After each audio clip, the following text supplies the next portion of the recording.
नमस्कार विद्यार्थी मित्रांनो, विजन स्टडीवरती तुम्हा सर्वांचे पुन्हा एकदा खूप मनापासून स्वागत. आज आपण या लेक्चरमधून 8 ते 14 फेब्रुवारी या वीकमधले महत्त्वाचे करंट अफेअर्स प्रश्नोत्तर स्वरूपात बघणार आहोत.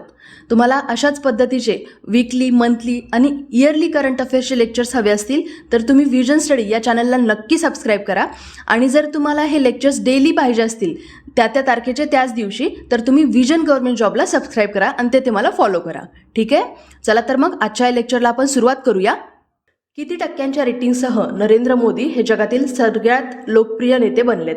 या प्रश्नाचं उत्तर आहे दुसरा पर्याय, 78% रेटिंग ही नरेंद्र मोदी यांना दिलेली आहे. आता ही जी रेटिंग आहे ना, ह्याचं नाव आहे ग्लोबल लीडर्स अप्रुव्हल रेटिंग्स. आता ही कुणी दिलेली आहे बरं? तर भारतातल्या एका कंपनीनं दिली आहे का? तर नाही. ही एक यूएसची एक कन्सल्टिंग कंपनी आहे, मॉर्निंग कन्सल्ट नाव आहे त्या फर्मचं. तर या फर्मनी ही दिलेली रेटिंग आहे, ज्यामध्ये नरेंद्र मोदी यांचा पहिला क्रमांक लागतो. त्यांना 78% एवढी रेटिंग मिळाली आहे. त्यानंतर दुसरा नंबर आहे अँड्रेस ओब्राडोर यांचा, हे मेक्सिकोचे आहेत, त्यांना 68% रेटिंग मिळाली आहे. तिसरा आहे एलेन बेरसेट स्वित्झर्लंडचे, त्यांना 62% मिळाली आहे. चौथे अँथोनी अल्बानिस ऑस्ट्रेलियाचे, त्यांना 58% रेटिंग मिळाली आहे. आणि 5वा नंबर आहे ब्राझीलचे प्रेसिडेंट, ज्यांची आपण लास्ट वीकमध्ये न्यूज पण बघितली होती. हे नवीन निवडून आलेले प्रेसिडेंट आहेत, लुईज इनाशियो लुला दा सिल्वा. ठीक आहे, यांना 50% रेटिंग मिळाली आहे. तुम्हाला याच्यामध्ये चढता किंवा उतरता क्रम विचारला जाऊ शकतो, म्हणून ही पहिली 5 नावं लक्षात ठेवण्याचा प्रयत्न करा. आणि यामध्ये जर आपण अमेरिकेच्या अध्यक्षांची वोटिंग किंवा पर्सेंट बघितलं तर जो बायडन यांना 40% एवढीच रेटिंग मिळालेली आहे. ठीक आहे, 2023ची पहिली युथ 20 स्थापना बैठक कोणत्या शहरात सुरू झाली? या प्रश्नाचं उत्तर आहे चौथा पर्याय, गुवाहाटी म्हणजेच आसाम या राज्यामध्ये ही परिषद किंवा ही बैठक सुरू झालेली आहे. आपल्या भारताकडे सध्या या वर्षीचं G20चं अध्यक्षपद आहे, त्यामुळे याच्या अंडर वेगवेगळे कार्यक्रम आपल्या भारतामध्ये होत आहेत. G20 परिषदेच्या निमित्ताने भारतात पहिल्यांदाच युथ 20 शिखर परिषदेचं यजमान आपण भूषवतोय आणि ही परिषद गुवाहाटी इथं सध्या पार पडतीये. ही परिषद 3 दिवस चालणार आहे आणि याच्यामध्ये जवळपास जगातले 250पेक्षा जास्त प्रतिनिधी उपस्थित राहण्याची शक्यता सुद्धा आहे. याच्यामध्ये मुख्य 5 विषयांवर भर दिला जाईल. ते म्हणजे हवामान बदल आणि आपत्ती जोखीम कमी करणं, शांतता आणि सामंजस्य, लोकशाही आणि आरोग्य कल्याण आणि क्रीडा क्षेत्रातल्या युवा, हे जे 5 विषय आहेत त्याच्यावरती या बैठकीमध्ये भर दिला जाणार आहे. सध्या आपल्याकडे अध्यक्षपद आहे G20चं, तर याच्या अंतर्गत वेगवेगळे 8 अधिकृत कार्यक्रमांच्या ज्या ग्रुप्स आहेत त्याच्यापैकी हा एक आहे युथ 20. ठीक आहे, G20चं अध्यक्षपद आपल्याकडे आहे, त्यामुळे आपण 8 वेगवेगळे कार्यक्रम राबवतोय, त्यापैकी एक आहे हा युथ 20 कार्यक्रम. युथ 20 याच्या नावातच युथ आहे, म्हणजे हा तरुणांसाठीचा हा कार्यक्रम आहे. तर ह्याच्या मागचा उद्देश असा आहे की तरुणांच्या विचारसरणीचा शोध घेऊन त्यांचे विचार कसे आहेत त्याच्यानुसार धोरणात्मक प्रस्ताव त्यांच्याकडून मागवून त्यांच्या सूचना मागवणं आणि त्यानुसार काम करणं, हा या कार्यक्रमाच्या मागचा उद्देश आहे. ठीक आहे, आता आपण पुढचा प्रश्न बघू. कोणते राज्य पुढील 2 वर्षात ग्रीन हायड्रोजन हब स्थापन करणार आहे? याचा आन्सर आहे चौथा पर्याय, केरळ हे पुढच्या 2 वर्षात ग्रीन हायड्रोजन हब स्थापन करणार आहे. केरळमध्ये कुठं? तर 2 ठिकाणांची नावं लक्षात ठेवा.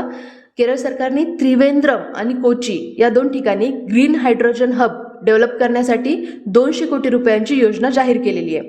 केरळचं असं टार्गेट आहे की 2040 पर्यंत त्यांना 100% रिन्युएबल एनर्जी म्हणजेच नूतनीकरणक्षम ऊर्जा अवलंबित करायचे आणि 2050 पर्यंत नेट कार्बन न्यूट्रल राज्य बनण्याचं केरळचं उद्दिष्ट आहे.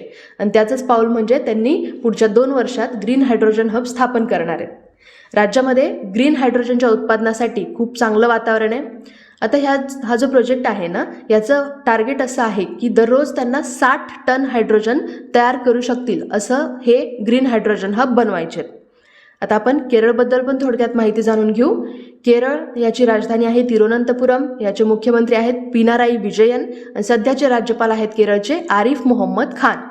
इथले महत्त्वाचे नॅशनल पार्क लक्षात ठेवा, Eravikulam National Park, Silent Valley National Park, Pampadum Shola National park, मॅथिकेतन शोला नॅशनल पार्क आणि अनामुडी शोला नॅशनल पार्क. ठीक आहे, आता पुढचा प्रश्न. कोणत्या भारतीय संगीतकाराने 3ऱ्यांदा ग्रॅमी पुरस्कार जिंकला? आय थिंक लास्ट लेक्चरमध्ये पण आपण ग्रॅमी पुरस्काराबद्दल माहिती बघितली होती. तर हा प्रश्न खूप महत्त्वाचा आहे या लेक्चरमधला, लास्ट लेक्चरमध्ये मिस झाला होता म्हणून इथे घेतलेला आहे. या प्रश्नाचा आन्सर आहे चौथा पर्याय, रिकी केज. तर जे सध्या पार पडलेला सोहळा आहे तो 65वा ग्रॅमी पुरस्कार सोहळा आहे, ज्यामध्ये आपल्या भारताच्या रिकी केज यांना डिवाइन टाइट्स या अल्बमसाठी सर्वोत्कृष्ट इमर्सिव्ह ऑडिओ अल्बम म्हणून या कॅटेगरीमध्ये त्यांना पुरस्कार मिळालेला आहे. हा अल्बम त्यांनी रॉक लिजेंड स्टीवर्ट कोपलँड सोबत यांनी लिहिला होता. आणि लक्षात ठेवा, 3 ग्रॅमी पुरस्कार जिंकणारा केज हा एकमेव भारतीय आता ठरलेला आहे. आणि अजून महत्त्वाचे पॉईंट लक्षात ठेवायचे त्या ग्रॅमी अवॉर्डबद्दल, तर यावर्षीचा song of the year award मिळाला आहे जस्ट लाईक दॅटला. Album of the year award मिळाला आहे हॅरीज हाऊस बाय हॅरी स्टाईलला. ठीक आहे. आणि हा जो कार्यक्रम होता यावर्षीचा तो लॉस एंजलिस या ठिकाणी पार पडला. आता आपण रिकी केजबद्दल पण थोडक्यात माहिती जाणून घेऊया. रिकी केज हे भारतातले खूप फेमस संगीतकार आहेत आणि जगात 20पेक्षा जास्त देशांमध्ये जवळपास 100पेक्षा जास्त पुरस्कार त्यांनी जिंकलेले आहेत. त्यांना भारताचा युवा आयकॉन म्हणून सुद्धा सन्मानित करण्यात आलेले आहे. ठीक आहे. पुढचा प्रश्न, कोणत्या सरकारी योजनेला मार्च 2026 पर्यंत मुदतवाढ देण्यात आलेली आहे? या प्रश्नाचं उत्तर आहे चौथा पर्याय, PM कुसुम योजना. या योजनेला मार्च 2026 पर्यंत मुदतवाढ दिली आहे, कारण करोनामुळं या योजनेची अंमलबजावणी नीट झालेली नाही असं सरकारला वाटते. त्यामुळं आता मार्च 2026 पर्यंत ह्याला मुदतवाढ दिलेली आहे. याचा फुल फॉर्म लक्षात ठेवा. PM कुसुम म्हणजे काय? प्रधानमंत्री किसान ऊर्जा सुरक्षा एवं उत्थान महाभियान. ठीक आहे. अभियान नाही, इथं महाभियान आहे म्हणून इथे PM कुसुम असं आहे. ठीक आहे. तर ही योजना 2019 लॉन्च करण्यात आली होती. ही कशाशी संबंधित आहे? तर ही योजना नवीन आणि नवीनीकरणीय ऊर्जा मंत्रालयाने देशभरात सौर पंप आणि इतर अक्षय ऊर्जा प्रकल्पांच्या स्थापनेसाठी सुरू केली होती. म्हणजे ही रिन्युएबल एनर्जीशी संबंधित आहे. ठीक आहे. पुढचा प्रश्न, यायात्सो हे कोणत्या केंद्रशासित प्रदेशातील पहिले जैवविविधता वारसा स्थळ आहे? या प्रश्नाचं उत्तर आहे चौथा पर्याय, लडाख. तर यायात्सो हे त्याच्या सुंदर तलावासाठी पक्ष्यांचं नंदनवन म्हणून सुद्धा ओळखलं जाते आणि हे आता लडाखचं पहिलं जैवविविधता वारसा स्थळ म्हणजे फर्स्ट बायोडायव्हर्सिटी हेरिटेज साईट म्हणून हे आता प्रस्तावित केलेलं आहे. इथं भरपूर वेगवेगळे पक्षी आढळतात. त्यापैकी महत्त्वाचे लक्षात ठेवायचे आहेत आपल्याला बार हेड हंस, काळ्या मानेचे क्रेन, ब्राह्मणी बदक याच्यासारख्या मोठ्या संख्येने तिथं भरपूर वेगवेगळे पक्षी आणि प्राणी आढळतात. भारतातल्या काळ्या मानेचे जे क्रेन आहेत तर तिथं सगळ्यात जास्त प्रजनन हे याच ठिकाणी होतं. म्हणजे भारतामध्ये जे काही काळ्या मानेचे क्रेन आढळतात आपल्याला, या प्रजातीचं सगळ्यात जास्त प्रजनन हे यायात्सो या ठिकाणी होतं. ठीक आहे. बायोडायव्हर्सिटी वारसास्थळ किंवा जैवविविधता वारसास्थळ म्हणजे काय असतं? तर ही अशी स्थळ किंवा अशी क्षेत्र असतात जी समृद्ध जैवविविधता असलेले अद्वितीय आणि पर्यावरणीय दृष्ट्या थोडेसे नाजूक परिसंस्था असतात. म्हणून यांची विशेष काळजी घेणं महत्त्वाचं असतं.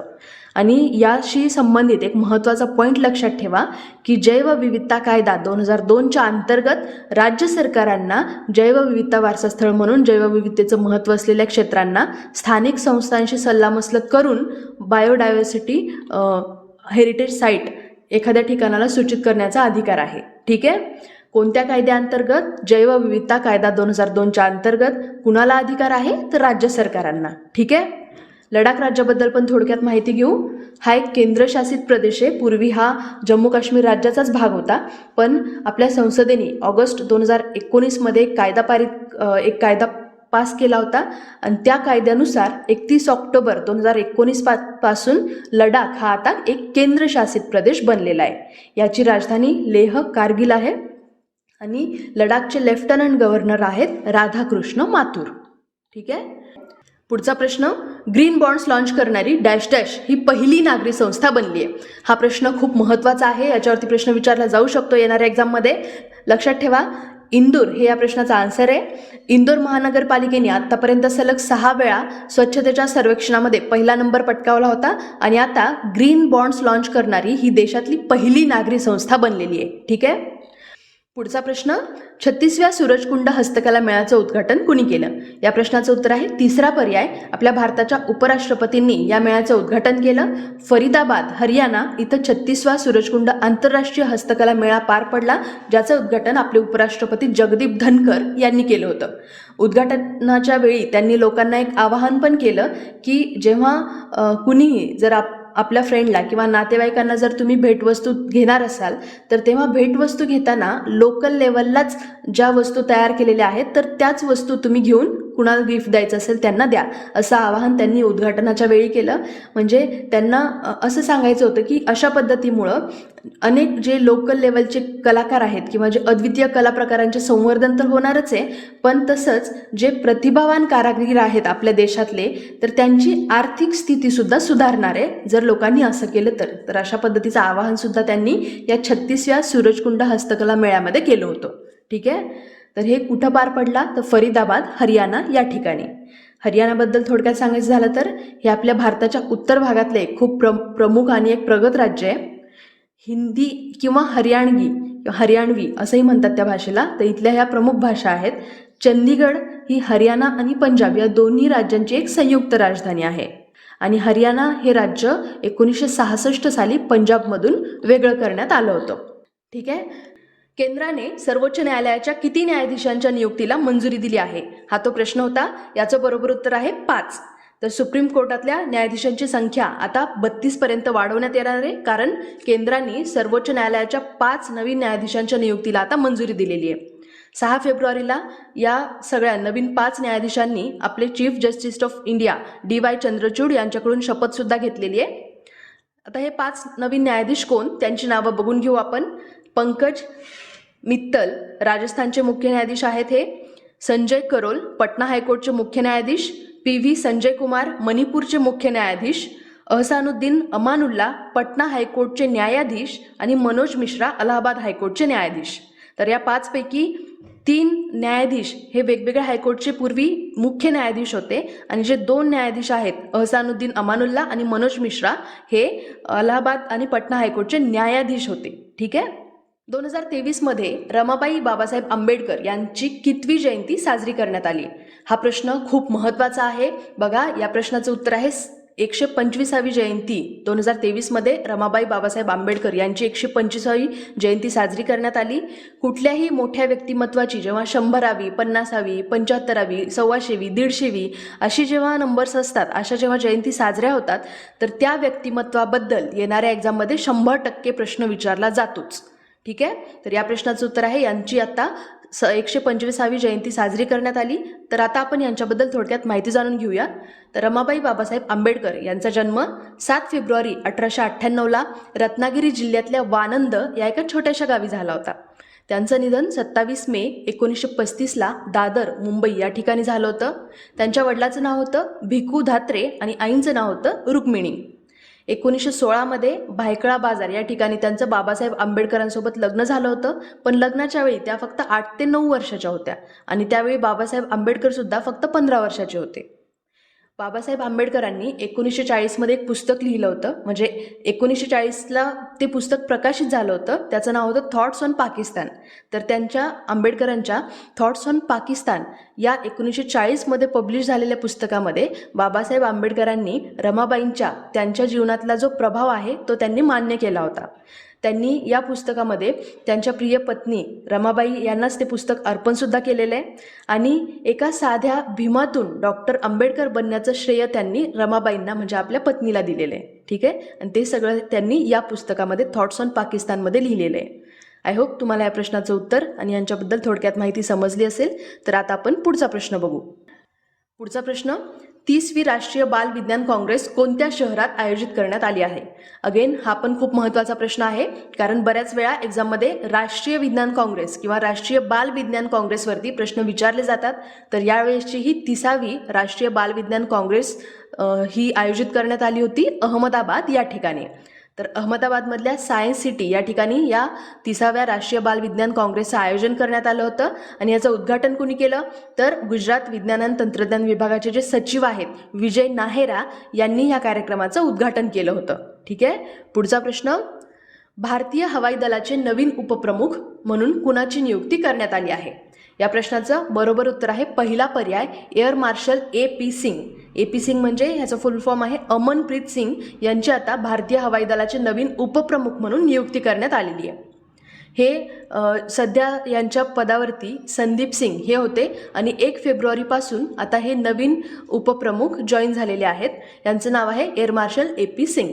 यापूर्वी या पदावरती कोण होतं लक्षात ठेवा, संदीप सिंग यांच्या आता यांनी जागा घेतलेली आहे. एअर मार्शल AP सिंग हे या पदावर येण्यापूर्वी सेंट्रल एअर कमांडरचे air officer commanding in chief म्हणून काम बघत होते. ठीक आहे. आता आपण लगेच काही महत्त्वाच्या नियुक्त्या किंवा आपल्या भारतातले जे काही संरक्षण रिलेटेड महत्त्वाचे पदं आहेत त्याच्यावरती कोणकोणते व्यक्ती आहेत यांची एकदा लिस्ट बघून घेऊया. महत्त्वाचा आहे हा पॉईंट, लक्षात ठेवा. आपल्या भारताचे पहिले CDS बिपिन रावत होते, त्यांचं निधन झालं होतं लास्ट इयरला. त्यानंतर दुसरे CDS आहेत अनिल चौहान. आपल्या भारताचे उपराष्ट्रीय सुरक्षा सल्लागार आहेत पंकज कुमार सिंग. आता हे उपराष्ट्रीय सुरक्षा सल्लागार आहेत, यांची नियुक्ती 2023मध्ये म्हणजे याच वर्षी झालेली आहे. ही सुद्धा रिसेंट नियुक्ती आहे, लक्षात ठेवा. ह्याच्यावरती प्रश्न बनू शकतो. उपराष्ट्रीय सुरक्षा सल्लागार पंकज कुमार सिंग हे आहेत. आणि राष्ट्रीय सुरक्षा सल्लागार आहेत आपले अजित डोभाल साहेब. आपल्या भारताचे लष्कर प्रमुख आहेत मनोज पांडे, हे 29वे लष्कर प्रमुख आहेत आपले. आपल्या भारताचे हवाई दल प्रमुख आहेत विवेक राम चौधरी, हे 27वे आहेत हवाई दल प्रमुख. आणि 25वे नौदल प्रमुख आहेत राधाकृष्णन हरिकुमार. ठीक आहे. तर एवढी काही महत्त्वाची पदं आहेत ज्यांची नावं आपल्याला लक्षात ठेवायची आहेत. पुढचा प्रश्न, 74व्या प्रजासत्ताक दिनाच्या परेडमध्ये कोणत्या राज्याच्या चित्ररथाला सर्वोच्च पारितोषिक मिळालं आहे? आता तुम्ही म्हणाल ही तर न्यूज जानेवारीची आहे, मग आता आपण का कव्हर करतोय? तर अजून तुमच्या एक्झामला वेळ आहे. तुमच्या एक्झाममध्ये असा कुठलाही प्रश्न राहू नये जे की आपल्या लेक्चरमधून कव्हर झालेला नाही आहे. तर असाच माझा उद्देश आहे. म्हणून ही महत्त्वाची न्यूज जरी लास्ट मंथमध्ये झालेली असली तरीसुद्धा मी आता त्यासाठीच इन्क्लूड करते. तर बघा, या प्रश्नाचं बरोबर उत्तर आहे तिसरा पर्याय, उत्तराखंडच्या चित्ररथाला पहिला नंबर मिळालेला आहे. 74वा यावर्षीचा प्रजासत्ताक दिन होता. तर या परेडमध्ये राज्याचे वन्यजीव आणि धार्मिक स्थळांचे प्रदर्शन करणारं हे जे उत्तराखंडची झाकी होती याला पहिला नंबरचं बक्षीस मिळालंय. आणि दुसऱ्या नंबरचं बक्षीस हे आपल्या महाराष्ट्राला मिळालंय. आपल्या महाराष्ट्राच्या चित्ररथांनी 3.5 शक्तिपीठं आणि नारी शक्ती या संकल्पनेवर आधारित एक झाकी तयार केली होती आणि आपल्या महाराष्ट्राला ह्याच्यामध्ये दुसरा नंबर मिळालेला आहे. तिसरा नंबर आहे उत्तर प्रदेशच्या झाकीचा. 26 जानेवारीला कर्तव्यपथ इथं पार पडलेलं जे समारंभ होतं यावेळी उत्तराखंडच्या झाकीनं या राज्यातल्या वन्यजीव आणि धार्मिक स्थळांचं प्रदर्शन केलं होतं, लक्षात ठेवा. ठीक आहे. या झाकीच्या सुरुवातीला म्हणजे याच्या अग्रभागी जगप्रसिद्ध जे कॉर्बेट नॅशनल पार्क आहे त्याच्यामध्ये आढळणारे रेनडिअर, हरिण आणि जे वेगवेगळे पक्षी आहेत ते फिरताना सुद्धा दाखवले होते. ओके, तुम्ही बघितलं असेल मे बी. तर या प्रश्नाचं उत्तर आहे तिसरा पर्याय, उत्तराखंडला पहिला क्रमांक मिळालेला आहे. दुसरा आहे महाराष्ट्र, तिसरा आहे उत्तर प्रदेश. ठीक आहे. पुढचा प्रश्न, अगेन हा पण प्रश्न 74व्या प्रजासत्ताक दिनाच्या संबंधित आहे. प्रश्न आहे, 74व्या प्रजासत्ताक दिनाच्या परेडमध्ये खालीलपैकी कोणत्या भारत सरकारच्या मंत्रालयाला सर्वोत्कृष्ट पारितोषिक मिळाले? या प्रश्नाचं बरोबर उत्तर आहे चौथा पर्याय, आदिवासी व्यवहार मंत्रालय. जसं प्रजासत्ताक दिनाच्या परेडमध्ये राज्यांच्या झाकी असतात तसं भारत सरकारच्या वेगवेगळ्या मंत्रालयाकडून सुद्धा झाकी प्रदर्शित केल्या जातात. तर यापैकी आदिवासी व्यवहार मंत्रालयाला सर्वोत्कृष्ट पारितोषिक मिळालेलं आहे. कशासंबंधी? तर एकलव्य मॉडेल रेसिडेन्शियल स्कूलचं त्यांनी तिथं दर्शन घडवलं होतं, म्हणजे त्याचा एक चित्ररथ बनवला होता, त्यासाठी त्यांना हे पारितोषिक मिळालेले आहे. देशभरातल्या अनुसूचित जमातीच्या मुलांसाठी स्थापन केलेल्या एकलव्य मॉडेल निवासी शाळांमध्ये दर्जेदार शिक्षणाद्वारे आदिवासी कल्याणाचं जे दर्शन घडवलं होतं यांच्या चित्ररथांनी, त्यासाठी यांचा पहिला नंबर आलेला आहे. आणि आपल्या भारताच्या गौरवशाली आदिवासी वारशाचा सन्मान करणं हा या चित्ररथाच्या मागचा एक दृष्टिकोन होता. ठीक आहे.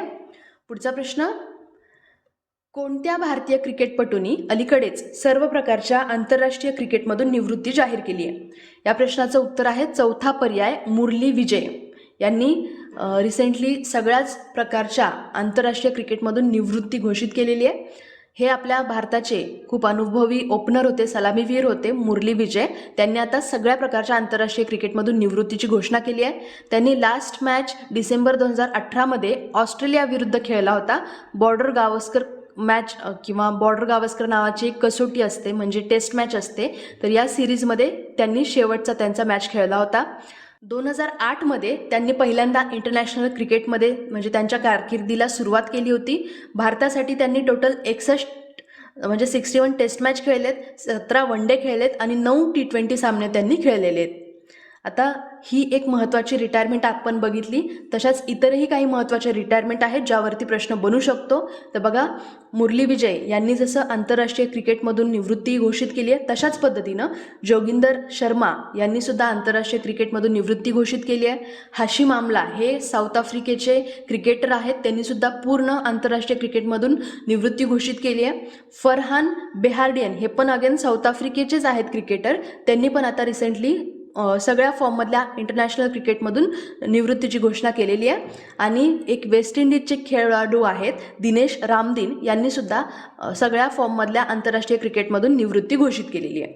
तसंच इंग्लंडचे प्लेयर बेन स्टोक्स यांनी सुद्धा वन डे इंटरनॅशनल क्रिकेटमधून निवृत्तीची घोषणा केली आहे. लक्षात ठेवा, वन डेमधून केली आहे फक्त बेन स्टोक्स इंग्लंडच्या प्लेयरनी. तशाच पद्धतीनं T20मधून रिटायरमेंट घोषित करणारे बांगलादेशचे प्लेयर तमीम इक्बाल आणि आपल्या भारताच्या सानिया मिर्झा या आंतरराष्ट्रीय खेळाडूंनी आंतरराष्ट्रीय टेनिसमधून निवृत्ती घोषित केलेली आहे. ठीक आहे. पुढचा प्रश्न, कोणत्या योजनेअंतर्गत भारतीय रेल्वे गौरव डिलक्स वातानुकूलित पर्यटन सेवा सुरू करणार? तर या प्रश्नाचं बरोबर उत्तर आहे तिसरा पर्याय, एक भारत श्रेष्ठ भारत या योजनेअंतर्गत भारतीय रेल्वेने गौरव डिलक्स वातानुकूलित पर्यटन रेल्वे सुरू केलेली आहे. गरवी गुजरात नावाची ही ट्रेन आहे. ही 28 फेब्रुवारी रोजी दिल्लीच्या सफदरजंग या ठिकाणावरून सुरू होणार आहे. कुठपर्यंत? तर गुजरातपर्यंत. व्हायब्रंट गुजरातचा जो वारसा आहे हा चांगल्या पद्धतीनं मांडण्यासाठी किंवा सगळ्यांसमोर आणण्यासाठी एक भारत श्रेष्ठ भारत या योजनेच्या धर्तीवरती या रेल्वे गाडीचं डिझाईन करण्यात आलेलं आहे. उत्कृष्ट प्रतीची ही जी गाडी आहे ह्याच्यामध्ये AC आहे, म्हणजे नावातच आहे ह्याच्या गौरव डिलक्स वातानुकूलित पर्यटन ट्रेन. तर ह्याच्यामध्ये काही फर्स्ट क्लास AC आहेत, काही सेकंड क्लास AC आहेत आणि ह्या गाडीचा जो पूर्ण प्रवास असणार आहे ना, तर तो 8 दिवसांचा असणार आहे. याच्यामध्ये फर्स्ट क्लासचे 4 डबे आहेत, सेकंड क्लासचे 2 डबे आहेत आणि एक पॅन्ट्रीचा सुद्धा डबा आहे याच्यामध्ये. तसंच 2 रेल रेस्टॉरंटसुद्धा या ट्रेनमध्ये असणार आहेत. आणि एवढं सगळं जरी बघितलं तर याच्यामध्ये फक्त 156 प्रवासीच याच्यामध्ये प्रवास करू शकतात. ठीक आहे, म्हणजे प्रवाशांची संख्यासुद्धा कमीच आहे. म्हणजे तुम्ही ह्याचं तिकीट किती आहे हे सुद्धा तुम्ही इमॅजिन करू शकता. वाटलं तर तुम्ही सर्चसुद्धा करू शकता. ठीक आहे. तर जे काही गुजरातमधली महत्त्वाची पर्यटन स्थळं आहेत जसं की Statue of Unity, Champaner, Somnath, Dwarka, Nageshwar, Bet Dwarka, Ahmedabad, Modhera आणि पाटण, तर अशी काही जी महत्त्वाची ठिकाणं आहेत ही या ट्रेनमधून दाखवणार आहेत. ठीक आहे, म्हणजे ही प्रवासादरम्यानची मुख्य आकर्षणाची ठिकाणं असणार आहेत.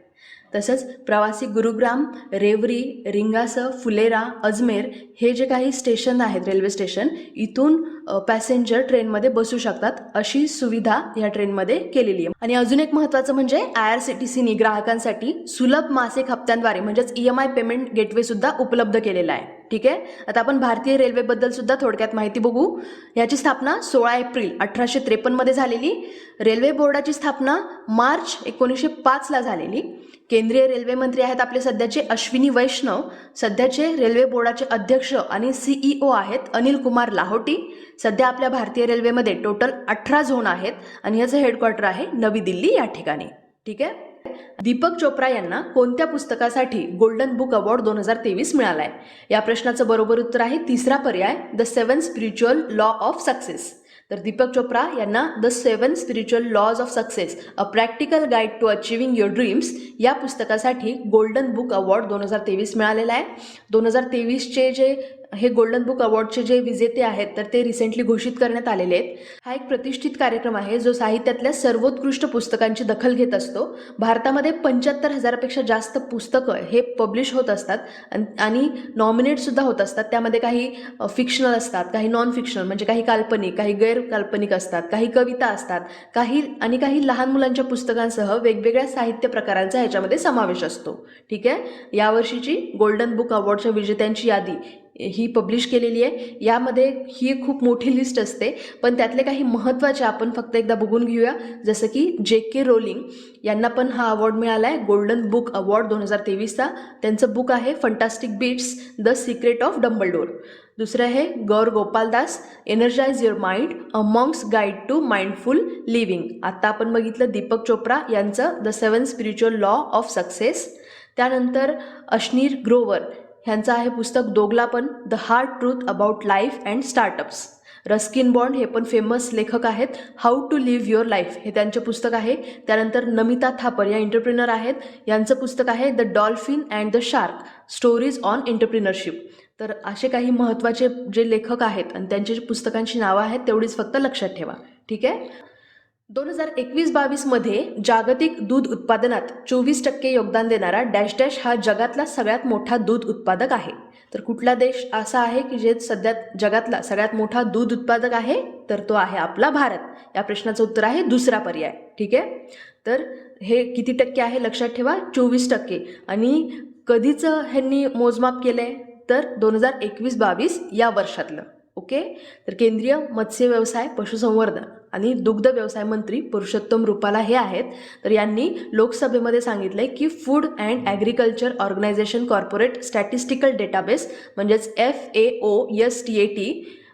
FAO स्टॅटच्या उत्पादनाच्या आकडेवारीनुसार 2021-22 या पिरियडमध्ये जागतिक दूध उत्पादनात 24% योगदान देणारा भारत हा जगातला सगळ्यात जास्त किंवा सर्वाधिक दूध उत्पादक देश बनलेला आहे. ठीक आहे. भारतातल्या सगळ्यात जास्त दूध उत्पादक करणारे राज्य कोणते? तर पहिला नंबर आहे उत्तर प्रदेशचा आणि त्यानंतर आहे राजस्थानचा. ठीक आहे. तर भारतामध्ये उत्तर प्रदेश हे राज्य दूध उत्पादनात पहिल्या क्रमांकावर आहे, तर राजस्थान हे दूध उत्पादनामध्ये दुसऱ्या क्रमांकावर आहे. नॅशनल डेअरी डेव्हलपमेंट बोर्डने याच्याबाबतची अशा पद्धतीची माहिती दिली होती. पहिले 2 तुम्हाला लक्षात ठेवायचे आहेतच. तिसरा नंबर आहे मध्य प्रदेशचा, चौथा आहे गुजरातचा आणि 5वा आहे आंध्र प्रदेशचा. ठीक आहे. आणि त्यानंतर आहे पंजाब. कमीत कमी पहिले 4 तरी लक्षात ठेवायचे आहेतच. लक्षात ठेवा, पहिला नंबर उत्तर प्रदेश, दुसरा राजस्थान, तिसरा मध्य प्रदेश, चौथा गुजरात आणि 5वा आहे आंध्र प्रदेश, 6वा आहे पंजाब. ठीक आहे. तर ही सगळी जी माहिती आहे किंवा हा डेटा कोणी दिला आहे तर नॅशनल डेअरी डेव्हलपमेंट बोर्डाने. 41 वर्षीय निवृत्त यष्टिरक्षक फलंदाज कामरान अकमलने कोणत्या वर्षी आणि कोणत्या देशासाठी पदार्पण केलं? या प्रश्नाचं उत्तर आहे दुसरा पर्याय. 2002 मध्ये त्यांनी पाकिस्तानसाठी पदार्पण केलं होतं. 41 वर्षाचे आहेत ते आता आणि त्यांनी निवृत्तीची घोषणा केलेली आहे. तर हे विकेट किपर होते आणि फलंदाज पण होते. कामरान अकमल यांनी 2002 मध्ये पाकिस्तानकडून पदार्पण केलं होतं इंटरनॅशनल क्रिकेटमध्ये. पाकिस्तान यांनी झिम्बाब्वे यांच्यातला हा जो मॅच होता तो हरारे स्पोर्ट क्लबवरती खेळला गेला होता. यांनी 2 एप्रिल 2017ला वेस्ट इंडिज विरुद्ध शेवटचा इंटरनॅशनल वन डे मॅच खेळला होता. अकमलनी वन डे क्रिकेटमध्ये 3236 रन काढलेले आणि टेस्ट मॅचमध्ये 2648 रन काढले होते. ठीक आहे. युवा संगम हा पंतप्रधान नरेंद्र मोदी यांच्या डॅश डॅश यांच्या जवळचे संबंध निर्माण करण्याचा एक उपक्रम आहे. या प्रश्नाचं बरोबर उत्तर आहे चौथा पर्याय, भारत आणि ईशान्य भारतातील तरुण. तर युवा संगम नावाचा एक नोंदणी पोर्टल नवी दिल्ली इथं रिसेंटली सुरू करण्यात आलेला आहे आणि युवा संगम हा आपल्या मोदी यांचा एक भारत श्रेष्ठ भारत या भावनेतून तयार केलेला हा एक कार्यक्रम आहे, ज्याच्यातून ईशान्य प्रदेशातले जे तरुण आहेत, जे यंगस्टर्स आहेत त्यांच्यामध्ये आणि आपले राहिलेल्या भारतातील जे लोक आहेत तर या दोघांमध्ये चांगले घनिष्ठ संबंध निर्माण व्हावेत यासाठीचा हा एक उपक्रम आहे. ठीक आहे. या उपक्रमाचं नाव काय आहे? युवा संगम. कुणाकुणामध्ये आहे हे? भारत आणि ईशान्य प्रदेशातील तरुण. आता असं तुम्ही म्हणू नका की ईशान्य भारत हा भारतामध्ये येत नाही का? तर येतो, पण थोडंसं जिओग्राफिकल पॉईंट ऑफ व्ह्यू जरी आपण बघितलं तर ईशान्य भारत हा भारतापासून थोडासा वेगळा आहे. फक्त एक छोटासा असा पॉईंट आहे ज्याला आपण चिकन स्नेक असं म्हणतो, तर त्या पॉईंटमुळे आपण एकमेकांशी कनेक्टेड आहोत. पण कायमचा हा भाग आपल्यापासून वेगळा होऊ नये किंवा तो सुद्धा भारताचाच एक भाग आहे अशी जाणीव आपण त्यांना सारखं करून देणं गरजेचं असतं. त्यासाठीचा हा एक कार्यक्रम आहे. ठीक आहे. वर्ल्ड हॅपीनेस इंडेक्स 2023 मध्ये भारताचा कितवा क्रमांक लागतो? तर हा प्रश्न खूप खूप खूप महत्त्वाचा आहे. दरवर्षी कुठल्या ना कुठल्या एक्झाममध्ये एक तरी प्रश्न ह्याच्यावरती असतोच, वर्ल्ड हॅपीनेस इंडेक्सवरती. तर या वर्षीचा हा जो इंडेक्स आहे हा रिसेंटली 9 फेब्रुवारीला पब्लिश झालेला आहे. तर यावर्षी आपल्या भारताचा 136वा रँक आलेला आहे. ठीक आहे. तर या प्रश्नाचं उत्तर आहे दुसरा पर्याय, 136वा रँक आपल्याला वर्ल्ड हॅपीनेस इंडेक्स 2023 मध्ये मिळालेला आहे. याला मराठीमध्ये जागतिक आनंद निर्देशांक असंही म्हणतात, पण ते म्हणायला थोडं डिफिकल्ट जातं, लक्षात ठेवायला पण अवघड आहे. तो वर्ल्ड हॅपीनेस इंडेक्स 2023 असंच तुम्ही पण लक्षात ठेवू शकता. तर या वर्षीची ही या इंडेक्सची 10वी आवृत्ती होती. तर ग्लोब हॅपीनेस रिफ्लेक्ट सोबत हे त्यांची 10वी ॲनिव्हर्सरी किंवा 10वी आवृत्ती ही सेलिब्रेट करणार आहेत. आता हा अहवाल किंवा हा इंडेक्स कोण प्रकाशित करतं, तर सस्टेनेबल डेव्हलपमेंट सोल्युशन्स नेटवर्कद्वारे संयुक्त राष्ट्रांना जागतिक आनंदाचा हा अहवाल प्रकाशित केला जातो. ठीक आहे, नाव लक्षात ठेवा, सस्टेनेबल डेव्हलपमेंट सोल्युशन्स नेटवर्क. या आधीची जी आवृत्ती होती या इंडेक्सची, तर ती मार्च 2021 मध्ये पब्लिश झाली होती. मार्च 2022ला किंवा मागच्या वर्षी 2022मध्ये हा अहवाल किंवा हा इंडेक्स पब्लिश केला नव्हता. लक्षात ठेवा, यावर्षीची ही 10वी जी आवृत्ती आहे ही 2023ची आहे, ज्यामध्ये आपल्या भारताचा नंबर आहे 136वा रँक आहे. त्या आधीची 9वी आवृत्ती कधी होती, तर 2021ला, 22ला नाही. ठीक आहे, आणि त्यामध्ये आपला रँक होता 139. हा अहवाल 20 मार्च 2021ला पब्लिश झाला होता, 9वी आवृत्ती. या दिवशी वर्ल्ड हॅपीनेस डे असतो. लक्षात ठेवा ही तारीख 20 मार्च. ठीक आहे, आणि त्यापूर्वीची 8वी आवृत्ती 2020ला पब्लिश झाली होती. त्यामध्ये आपल्या भारताचा रँक होता 144. म्हणजे जर तुम्ही इयर बाय इयर बघितलं तर आपल्या भारताची रँकिंग थोडीशी इम्प्रूव्ह होताना आपल्याला इथे दिसतीये. ओके, आता आपण या इंडेक्समधल्या टॉप 10 कंट्रीजसुद्धा बघून घेऊयात. पहिला रँक आहे फिनलँडचा, दुसरा डेन्मार्क, तिसरा आहे स्वित्झर्लंड, चौथा आहे आयर्लंड आणि 5वा आहे नेदरलँड. तर पहिले 5 नेहमी लक्षात ठेवायचे असतात. पहिले 5, बॉटम 5 आणि आपल्या शेजारच्या कंट्री हे आपण बघणार आहोत. तर पहिले आहे फिनलँड, दुसरा डेन्मार्क, तिसरा आहे स्वित्झर्लंड, चौथा आहे आयर्लंड आणि 5वा आहे नेदरलँड. तसंच 10 पर्यंत आपण बघूयात. 6वा नॉर्वे, 7वा स्वीडन, 8वा लक्झेंबर्ग आणि 136वा रँक आहे आपल्या भारताचा यावर्षी. शेवटचे 5 देश कोणते आहेत, तर 146वा म्हणजे एकदम लास्ट आहे अफगाणिस्तान, 145वा आहे झिम्बाब्वे, 144 आहे रवांडा, 143वा आहे बोट्स्वाना आणि 142वा आहे लेसोथो. म्हणजे सगळ्यात वर्स्ट कामगिरी केलेली आहे अफगाणिस्ताननी. याचा रँक आहे 146वा. ठीक आहे, आपल्या शेजारचे सुद्धा देश लगेच बघून घेऊ. चीनचा रँक आहे 82वा, नेपाळ आहे 85, बांगलादेशचा 99वा रँक आहे, पाकिस्तान आपल्या पुढं आहे 103 रँक आहे त्याचा, आणि श्रीलंका आहे 126. त्यानंतर आपला भारत आहे, आपल्या भारताचा आहे 136वा आणि अफगाणिस्तान लास्ट आहे 146व्या क्रमांकावरती. ठीक आहे, तर आय होप तुम्हाला हा इंडेक्स समजला असेल. ह्यातले हे जे सगळे फॅक्ट आहेत हे नोट डाऊन करा, खूप महत्त्वाचे आहेत. तर आता आपण पुढचा प्रश्न बघूया. ICC T20 महिला विश्वचषक 10 फेब्रुवारी 2023 रोजी कोणत्या देशात सुरू झाला आहे? तर या प्रश्नाचं उत्तर आहे साऊथ आफ्रिका, दक्षिण आफ्रिका चौथा पर्याय. तर ICC T20 महिला वर्ल्ड कप हा 10 फेब्रुवारीपासून साऊथ आफ्रिकेमध्ये सुरू झालेला आहे आणि एखाद्या आफ्रिकन कंट्रीमध्ये ही स्पर्धा पहिल्यांदाच होतीये. लक्षात ठेवा, पहिल्या गोष्टी परीक्षेत विचारल्या जाऊ शकतात. आणि जो फायनल मॅच आहे तर तो 26 फेब्रुवारीला होणार आहे न्यूलँड्सच्या स्टेडियमवरती. ठीक आहे, तर आता दक्षिण आफ्रिकाबद्दल थोडक्यात माहिती घेऊ. तर दक्षिण आफ्रिका ही जी कंट्री आहे ही आफ्रिका खंडाच्या एकदम दक्षिण टोकावरचा एक देश आहे. याची राजधानी 3 राजधान्या आहेत त्याला, केपटाऊन, प्रिटोरिया आणि ब्लूमफॉन्टेन. तर ह्या वेगवेगळ्या उद्देशासाठीच्या 3 राजधान्या आहेत. याचे राष्ट्रपती आहेत सिरिल रामाफोसा आणि याचं चलन आहे दक्षिण आफ्रिकन रँड किंवा ह्याला फक्त रँडसुद्धा म्हणतात. ओके, पुढचा प्रश्न. इस्रो आणि नासा यांनी संयुक्तपणे विकसित केलेला पृथ्वी निरीक्षण उपग्रह डॅश डॅश हा संभाव्य प्रक्षेपणासाठी फेब्रुवारी 2023मध्ये भारतात पाठवला जाईल. आता इस्रो ही भारताची संस्था आहे आणि नासा ही एक अमेरिकन कंपनी आहे. तर या दोघांनी मिळून एक पृथ्वी निरीक्षण करण्यासाठीचा उपग्रह बनवला आहे, त्याचं आपल्याला नाव इथे विचारलेलं आहे. तर या प्रश्नाचं उत्तर आहे निसार. ओके, तर national aeronautics and space administration म्हणजेच नासा आणि भारतीय अंतराळ संशोधन संस्था म्हणजेच इस्रो या दोघांनी मिळून संयुक्तपणे विकसित केलेला पृथ्वी निरीक्षण उपग्रह ज्याचं नाव आहे निसार हा सप्टेंबर 2024मध्ये लॉन्च होणार आहे. पण तो आता अमेरिकेतून भारतामध्ये 2023 फेब्रुवारी म्हणजे याच मंथमध्ये पाठवला जाणार आहे. तर NASA ISRO synthetic aperture radar असं या निसारचा फुल फॉर्म आहे. लक्षात ठेवा, यावरती प्रश्न विचारला जाऊ शकतो. निसारचा फुल फॉर्म आहे NASA ISRO synthetic aperture radar NISAR. तर हा उपग्रह पृथ्वीचं कवच, बर्फाचं आवरण आणि परिसंस्थेबद्दल महत्त्वाची माहिती देणार आहे आपल्याला. याचा आकार SUV आकाराचा आहे हा उपग्रह आणि हा पुढच्या वर्षी सप्टेंबरमध्ये आंध्र प्रदेशातल्या सतीश धवन स्पेस सेंटरमधून हा प्रक्षेपण होऊ शकतो ह्याचं.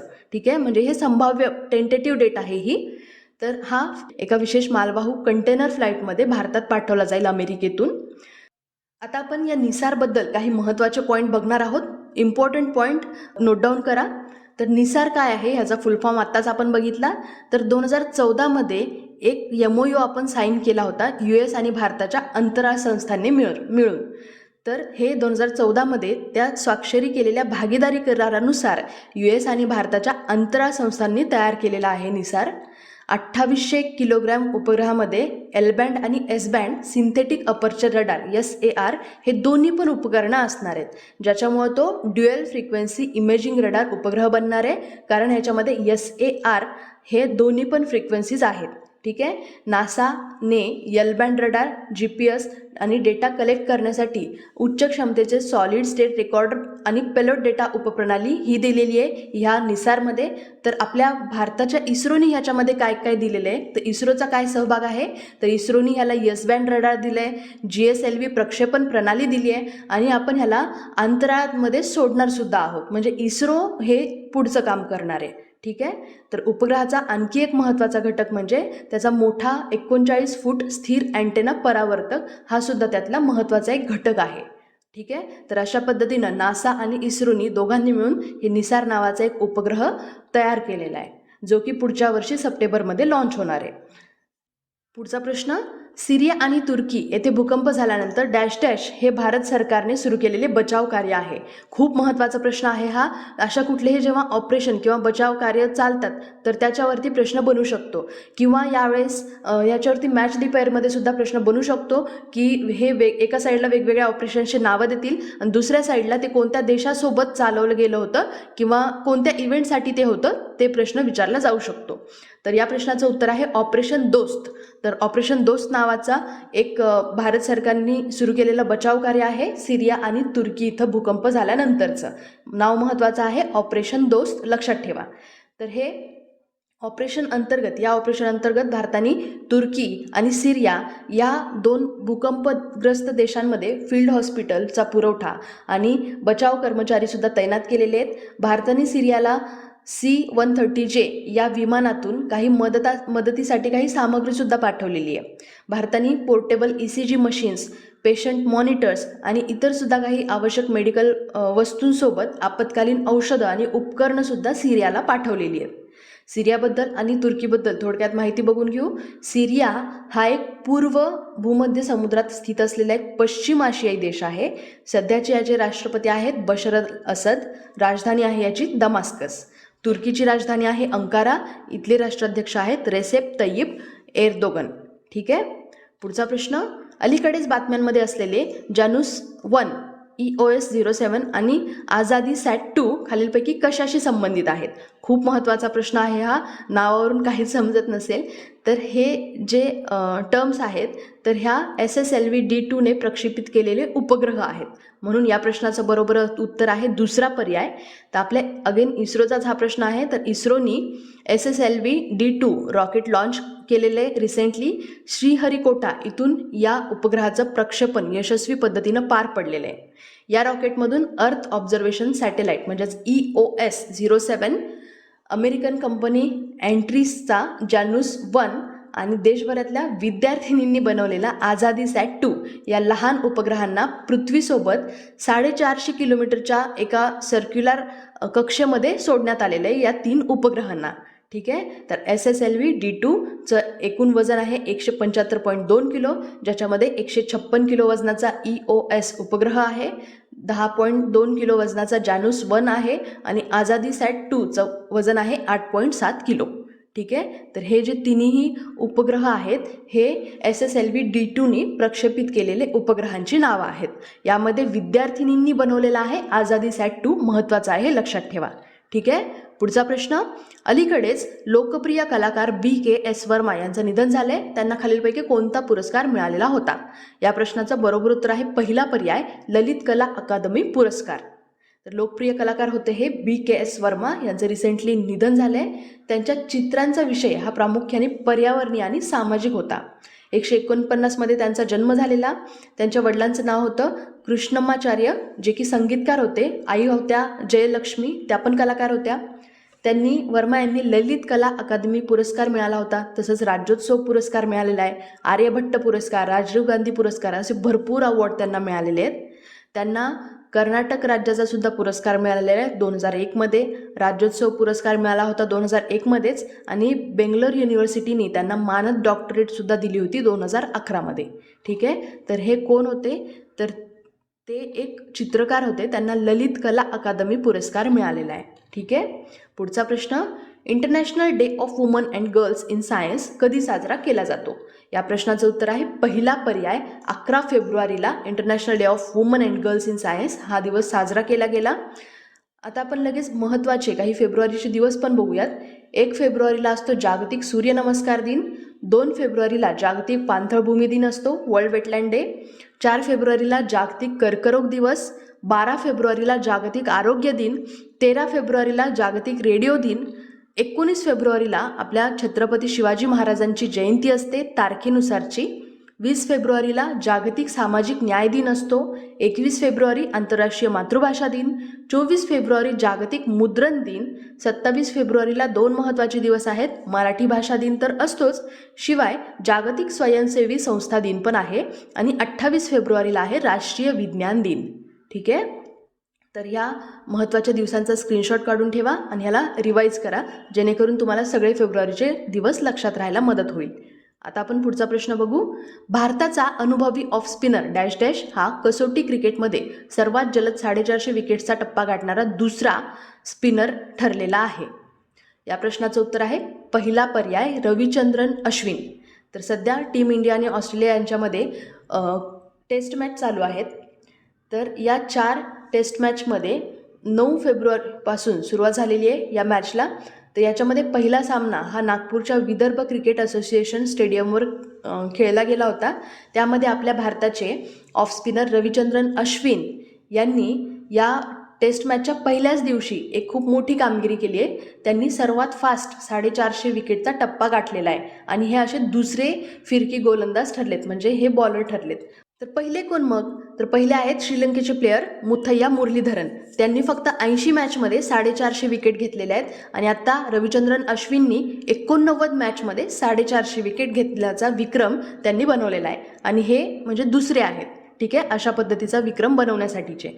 तर हा जो मॅच चालू आहे याच्यामध्ये 450वी विकेट कुणाची घेतली आहे, तर हे पण प्रश्न विचारला जाऊ शकतो. ऑस्ट्रेलियाचे प्लेयर आहेत, ऑस्ट्रेलियाचे विकेट किपर बॅट्समन आहेत ॲलेक्स कॅरी. तर यांना त्यांनी आऊट करून 450वी विकेट घेतलेली आहे. तर याआधी अशा पद्धतीची कामगिरी आपल्या भारतासाठी अनिल कुंबळे यांनी केलेली आहे. कुंबळेच्या नावावर कसोटी क्रिकेटमध्ये एकूण 619 विकेट्स नावावर आहेत त्यांच्या. अनिल कुंबळे यांनी 93व्या कसोटी सामन्यामध्ये 8 मार्च 2005ला मोहालीमधल्या पाकिस्तान विरुद्धच्या मॅचमध्ये 450 विकेटचा टप्पा गाठला होता.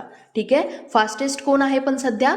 पहिला नंबरवर आहे मुथय्या मुरलीधरन आणि दुसरा नंबर आहे आता रविचंद्रन अश्विनचा. ठीक आहे, पुढचा प्रश्न, 2022चा महाराष्ट्र भूषण पुरस्कार कुणाला देण्यात येणार आहे? या प्रश्नाचं उत्तर आहे पहिला पर्याय आप्पासाहेब धर्माधिकारी. हे आपल्या महाराष्ट्रातले एक ज्येष्ठ समाजसेवक आहेत आणि निरूपणकार सुद्धा आहेत आप्पासाहेब धर्माधिकारी. तर यांना यावर्षीचा 2022चा महाराष्ट्र भूषण पुरस्कार देण्यात येणार असल्याचे आपल्या मुख्यमंत्र्यांनी जाहीर केले. तर हा पुरस्कार कुणाला द्यायचा? तर याबद्दलची एक समिती असते, महाराष्ट्र भूषण निवड समिती. यांनी आप्पासाहेब धर्माधिकारी यांच्या नावाची शिफारस केली होती आणि त्याला आता मुख्यमंत्रींनी शिक्कामोर्तबसुद्धा केलेले आहे. आपण यांच्याबद्दल आप्पासाहेब धर्माधिकारी यांच्याबद्दल पण थोडक्यात माहिती जाणून घेऊ. यांचा जन्म 14 मे 1946 रोजी झालेला आहे. त्यांचं पूर्ण नाव आहे डॉक्टर दत्तात्रेय धर्माधिकारी. ओके, यांना पद्मश्रीसुद्धा मिळालेला आहे. रायगड जिल्ह्यातल्या रेवदंडामध्ये त्यांचं प्राथमिक ते माध्यमिक शिक्षण झालेलं आहे. त्यांना लहानपणापासून कीर्तन, भजन, आध्यात्मिक वाचन याची आवड होती. तळागाळातल्या प्रत्येक माणसासाठी, समाजाच्या सेवेसाठी आप्पासाहेबांनी आतापर्यंत बरंच कार्य केलेलं आहे आणि त्यासाठीच त्यांना हा पुरस्कार आहे. खरं तर या कार्याला त्यांच्या वडिलांनी सुरुवात केलेली, डॉक्टर नानासाहेब धर्माधिकारी यांनी 1943 पासून. ठीक आहे, पुढचा प्रश्न, अलीकडेच कोणत्या भारतीय गोल्फरने मॅजिकल केनिया लेडीज ओपनचे विजेतेपद पटकावले? या प्रश्नाचं उत्तर आहे अदिती अशोक. आता आपण थोडक्यात अदिती अशोक यांच्याबद्दल पण माहिती बघू. हिचा जन्म 29 मार्च 1998ला बेंगळुरू इथे झालेला आहे. त्यांचं वयाच्या 12व्या वर्षी राष्ट्रीय संघाचा त्या भाग बनलेल्या आहेत. तिनं 2012, 13 आणि 14मध्ये राष्ट्रीय ज्युनियर चॅम्पियनशिपसुद्धा जिंकलेली आहे. आशियाई युवा क्रीडा स्पर्धेत खेळणारी अदिती अशोक ही पहिली भारतीय आहे. यांच्यावरती प्रश्न विचारला जाऊ शकतो. आशियाई युवा क्रीडा स्पर्धेत खेळणारी अदिती अशोक ही पहिली भारतीय आहे. एवढंच नाही तर रिओ ऑलिम्पिक 2016मध्ये सहभागी होणारी सुद्धा अदिती ही पहिली गोल्फर ठरलेली आहे. पण तिला कुठलेही पदक जिंकता आलेलं नव्हतं तेव्हा, आणि त्यावेळी ती फक्त 18 वर्षाची होती. आणि अजून एक मुद्दा म्हणजे ऑलिम्पिकमध्ये सहभागी होणारी सर्वात तरुण गोल्फर ठरली आहे अदिती अशोक. ठीक आहे. अदिती अशोकला 2020मध्ये अर्जुन पुरस्कार सुद्धा मिळालेला आहे. खालीलपैकी कोणाची महाराष्ट्राच्या राज्यपालपदी नियुक्ती करण्यात आली आहे? अगेन हा पण खूप महत्त्वाचा प्रश्न आहे, कारण महाराष्ट्राचे राज्यपाल बदललेले आहेत. तर सध्याचे आपले जे राज्यपाल होते भगतसिंग कोश्यारी, आणि लडाखचे जे राज्यपाल उपराज्यपाल होते राधाकृष्णन माथुर, तर यांचे राजीनामे आपल्या राष्ट्रपतींनी मंजूर केलेत. आणि त्याशिवाय राष्ट्रपतींनी एकूण 13 राज्यपाल आणि उपराज्यपालांची नियुक्तीसुद्धा केलेली आहे. जसं की झारखंडचे जे राज्यपाल होते रमेश बैस यांची आता महाराष्ट्राचे राज्यपाल म्हणून नियुक्ती करण्यात आलेली आहे. लक्षात ठेवा, हे पूर्वी झारखंडचे राज्यपाल होते. ठीक आहे. तर राष्ट्रपतींकडून जे काही नियुक्त करण्यात आलेले राज्यपाल आणि उपराज्यपाल आहेत, तर त्यांची एकदा आपण लिस्ट बघून घेऊयात. पहिले म्हणजे लेफ्टनंट जनरल कैवल्य त्रिविक्रम परनाईक, हे अरुणाचल प्रदेशचे राज्यपाल म्हणून यांची नियुक्ती केली आहे. लक्ष्मण प्रसाद आचार्य सिक्कीमचे राज्यपाल. CP राधाकृष्णन झारखंडचे राज्यपाल म्हणून नियुक्ती केली आहे. यापूर्वी कोण होतं या पदावरती? तर रमेश बैस हे होते, ज्यांची आता महाराष्ट्राचे राज्यपाल म्हणून नियुक्ती केली आहे, म्हणून यांच्या जागी आलेत CP राधाकृष्णन. ठीक आहे. शिवप्रताप शुक्ला हिमाचल प्रदेशचे राज्यपाल म्हणून नियुक्ती झाली यांची. गुलाबचंद कटारिया आसामचे राज्यपाल. निवृत्त न्यायमूर्ती S अब्दुल नझीर आंध्र प्रदेशचे राज्यपाल. विश्वभूषण हरिचंदन छत्तीसगडचे राज्यपाल. अनुसुईया उईके मणिपूरच्या राज्यपाल. L गणेशन नागालँडचे राज्यपाल. फागू चौहान मेघालयाचे राज्यपाल. राजेंद्र विश्वनाथ आर्लेकर हे बिहारचे राज्यपाल. रमेश बैस हे आता महाराष्ट्राचे राज्यपाल असतील. आणि निवृत्त ब्रिगेडियर BD मिश्रा हे आता लडाखचे उपराज्यपाल असतील. ठीक आहे. पुढचा प्रश्न, अलीकडेच नॅथन लायननी कसोटी क्रिकेटमध्ये 30,000 बॉल फेकण्याचा विक्रम केलाय. तो कोणत्या देशाचा खेळाडू आहे? खूप महत्त्वाचा प्रश्न आहे हा. आणि हा जो प्लेयर आहे ह्यानी फक्त 30,000 बॉलच टाकलेले नाही आहेत, तर एक खूप इंटरेस्टिंग कामगिरी केली आहे. तर हा जो प्लेयर आहे हा ऑस्ट्रेलियाचा आहे. त्याच्यामुळे या प्रश्नाचं उत्तर आहे पहिला पर्याय. तर 30,000 बॉल टाकणारा हा जरी जगातला 6वा आणि ऑस्ट्रेलियाचा दुसरा बॉलर असला, तरीसुद्धा याच्याबद्दल एक खूप खास गोष्ट म्हणजे त्यांनी आत्तापर्यंतच्या त्याच्या कारकिर्दीमध्ये एक सुद्धा नो बॉल टाकलेला नाही. म्हणजे त्यांनी जेवढे टेस्ट मॅचमधल्या इतिहासापर्यंत आत्तापर्यंत असा एक सुद्धा बॉलर नाही आहे की ज्यांनी टेस्ट मॅचमध्ये 30,000 बॉल टाकलेत पण एक सुद्धा नो बॉल नाही आहे. पण हा एकमेव असा आहे की ज्यांनी एवढे बॉल टाकून सुद्धा एक सुद्धा नो बॉल टाकलेला नाही आहे. तो कोण आहे? नॅथन लायन, ऑस्ट्रेलियाचा प्लेयर आहे. ओके. टेस्ट मॅचमध्ये सगळ्यात जास्त बॉल टाकण्याचा विक्रम हा श्रीलंकेचा माजी दिग्गज बॉलर आहे मुथय्या मुरलीधरन याच्या नावावरती आहे. म्हणजे टेस्ट मॅचमध्ये सगळ्यात जास्त बॉल मुथय्या मुरलीधरन यांनी टाकले. तो श्रीलंकेचा माजी बॉलर आहे. ठीक आहे. पुढचा प्रश्न, गुजरात उच्च न्यायालयाच्या मुख्य न्यायाधीशपदी डॅश डॅश यांना नियुक्त करण्यात आले. या प्रश्नाचं उत्तर आहे पहिला पर्याय, न्यायमूर्ती सोनिया गिरीधर गोकानी यांची आता गुजरात हायकोर्टच्या मुख्य न्यायाधीशपदी नियुक्ती झालेली आहे. पण वयाची 62 वर्ष पूर्ण झाल्यानंतर त्या 25 फेब्रुवारीला निवृत्त सुद्धा होणार आहेत. आणि त्यांची नियुक्ती गुजरातच्या न्यायिक सेवेमधून झालेली आहे. शपथ घेतल्यानंतर त्या हायकोर्टच्या एकमेव महिला मुख्य न्यायाधीश असतील. हा पण मुद्दा इथे लक्षात ठेवा. सध्या आपल्या भारतामध्ये एकूण 25 उच्च न्यायालय आहेत, 25 हायकोर्ट आहेत. आणि आणखी एक महिला न्यायाधीश आहेत आपल्या इथे, न्यायमूर्ती सबीना. या सध्या हिमाचल प्रदेश उच्च न्यायालयाच्या प्रभारी मुख्य न्यायाधीश म्हणून त्या काम पाहत आहेत. ओके. जरी 25 हायकोर्ट असले तरीसुद्धा सध्या फक्त एकाच हायकोर्टवरती महिला मुख्य न्यायाधीश आहेत आणि त्या आहेत न्यायमूर्ती सोनिया गिरीधर गोकानी. एक ज्या आहेत न्यायमूर्ती सबीना त्या प्रभारी मुख्य न्यायाधीश आहेत. लक्षात ठेवा. कुठल्या? तर हिमाचल प्रदेशच्या हायकोर्टच्या. ठीक आहे. तर ह्या ज्या न्यायमूर्ती गोकानी आहेत या गुजरात उच्च न्यायालयाचे प्रमुख असणाऱ्या पहिल्या महिला न्यायाधीश असतील. आणि 25 फेब्रुवारी त्या निवृत्त सुद्धा होणार आहेत. म्हणजे त्यांना फक्त 14 दिवसांचा पिरियड मिळणार आहे मुख्य न्यायाधीश म्हणून काम बघण्याचा. न्यायमूर्ती गोकानी या गुजरात हायकोर्टच्या 63 वर्षांच्या कार्यकाळात पहिल्या महिला न्यायाधीश असणार आहेत. हा मुद्दा खूप महत्त्वाचा आहे. अजून एक महत्त्वाचा मुद्दा म्हणजे हायकोर्टच्या किंवा उच्च न्यायालयाचे न्यायाधीश हे वयाची 62 वर्ष पूर्ण झाल्यावर निवृत्त होतात, तर सुप्रीम कोर्ट म्हणजे सर्वोच्च न्यायालयाचे न्यायाधीश हे वयाची 65वे वर्ष पूर्ण झाल्यानंतर ते निवृत्त होतात. न्यायमूर्ती गोकानी यांच्या नियुक्तीसोबत इतरही काही नियुक्त्या आपले लॉ मंत्री किरण रिजिजू यांनी जाहीर केलेल्या आहेत. जसं की ओडिशा उच्च न्यायालयाचे ज्येष्ठतम न्यायाधीश न्यायमूर्ती जसवंत सिंग यांची आता त्रिपुरा हायकोर्टचे मुख्य न्यायाधीश म्हणून नियुक्ती करण्यात आलेली आहे, पण हे सुद्धा 22 फेब्रुवारीला रिटायर होणार आहेत, निवृत्त होणार आहेत. त्याचप्रमाणे राजस्थान उच्च न्यायालयातील न्यायाधीश न्यायमूर्ती संदीप मेहता यांची आता गुवाहाटी उच्च न्यायालयाचे मुख्य न्यायाधीश म्हणून नियुक्ती करण्यात आलेली आहे. तसंच गुवाहाटी उच्च न्यायालयातील न्यायाधीश न्यायमूर्ती कोटेश्वर सिंग यांची आता जम्मू काश्मीर आणि लडाख उच्च न्यायालयाचे मुख्य न्यायाधीश म्हणून नियुक्ती करण्यात आलेली आहे. आणि एक आत्ताच आपण बघितलं, न्यायमूर्ती जसवंत सिंग हे आता त्रिपुरा उच्च न्यायालयाचे मुख्य न्यायाधीश असतील. आता आपण ज्या काही महत्त्वाच्या नियुक्त्या बघितल्यात त्यावरती येणाऱ्या एक्झाममध्ये जोड्या लावा असा प्रश्न विचारला जाऊ शकतो, त्यामुळे ह्या लक्षात ठेवा. आता पुढचा प्रश्न बघू. जागतिक रेडिओ दिन कधी साजरा केला जातो? या प्रश्नाचं बरोबर उत्तर आहे पहिला पर्याय, 13 फेब्रुवारीला जागतिक रेडिओ दिन साजरा करतात दरवर्षी. हा प्रश्न खूप जास्त महत्त्वाचा आहे, कारण भारतात रेडिओची सुरुवात 1923 साली झाली होती आणि सध्या चालू आहे 2023, म्हणजे भारतात रेडिओला 100 वर्ष पूर्ण झालेली आहेत. त्यामुळे येणाऱ्या आयोगाच्या एक्झाममध्ये यावरती प्रश्न विचारला जाऊ शकतो. आपल्या भारतात जरी रेडिओची सुरुवात 1923ला झाली असली तरीसुद्धा ऑल इंडिया रेडिओ हे नाव 1936ला देण्यात आलं आणि दरवर्षी 13 फेब्रुवारी हा जागतिक रेडिओ दिन साजरा केला जातो. यावर्षीची त्याची थीम होती रेडिओ अँड पीस. युनेस्कोनी 2011ला जागतिक रेडिओ दिनाची घोषणा केली होती. इटलीमध्ये झालेल्या सार्वजनिक कार्यक्रमामध्ये 2012 पासून जागतिक रेडिओ दिनाची सुरुवात झालेली आहे. आता याच दिवशी म्हणजे 13 फेब्रुवारीलाच हा दिन का सेलिब्रेट करतात, तर 13 फेब्रुवारी 1945ला संयुक्त राष्ट्र रेडिओचं पहिल्यांदा प्रसारण झालेलं आहे. त्याच्यामुळं 13 फेब्रुवारी हा दिवस जागतिक रेडिओ दिन म्हणून साजरा करतात.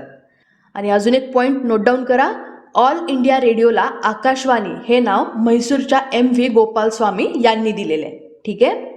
आता पुढचा प्रश्न, राष्ट्रीय महिला दिन कधी साजरा केला जातो?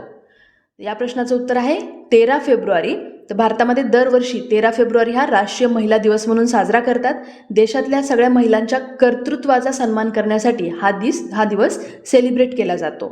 आता हाच दिवस का बरं, तर भारताच्या ज्येष्ठ स्वातंत्र्यसेनानी, कवयित्री आणि गानकोकिळी या सरोजिनी नायडू यांचा जन्मदिवस राष्ट्रीय महिला दिवस म्हणून साजरा करतात. ठीक आहे. त्यांचा जन्म झालेला आहे 13 फेब्रुवारी 1879ला. यासोबतच महत्त्वाची माहिती बघून घेऊ आपण सरोजिनी नायडू यांच्याबद्दलची. तर यांचा जन्म जसं आत्ता सांगितलं मी 13 फेब्रुवारी 1879ला झाला आहे. इंग्लंडमध्ये त्यांनी लंडनमधल्या किंग्ज ऑफ कॉलेज आणि केम्ब्रिजमधल्या गार्टन कॉलेजमध्ये त्यांचं एज्युकेशन झालं आहे. वयाच्या 13व्या वर्षी त्यांनी The Lady of the Lake ही कविता लिहिलेली आहे. Golden Threshold, the Bird of Time, the Broken Wing, Nilambu, travellers song अशा काही त्यांचे फेमस लेखन कार्य आहेत. सरोजिनी नायडू यांच्या bird of time and broken wing या कविता संग्रहाने त्यांना एक प्रसिद्ध कवयित्री बनवलेलं आहे. आणि फक्त कवयित्रीच नाही तर त्या महान स्वातंत्र्य सैनिकसुद्धा होत्या, हे आपल्याला माहिती आहे.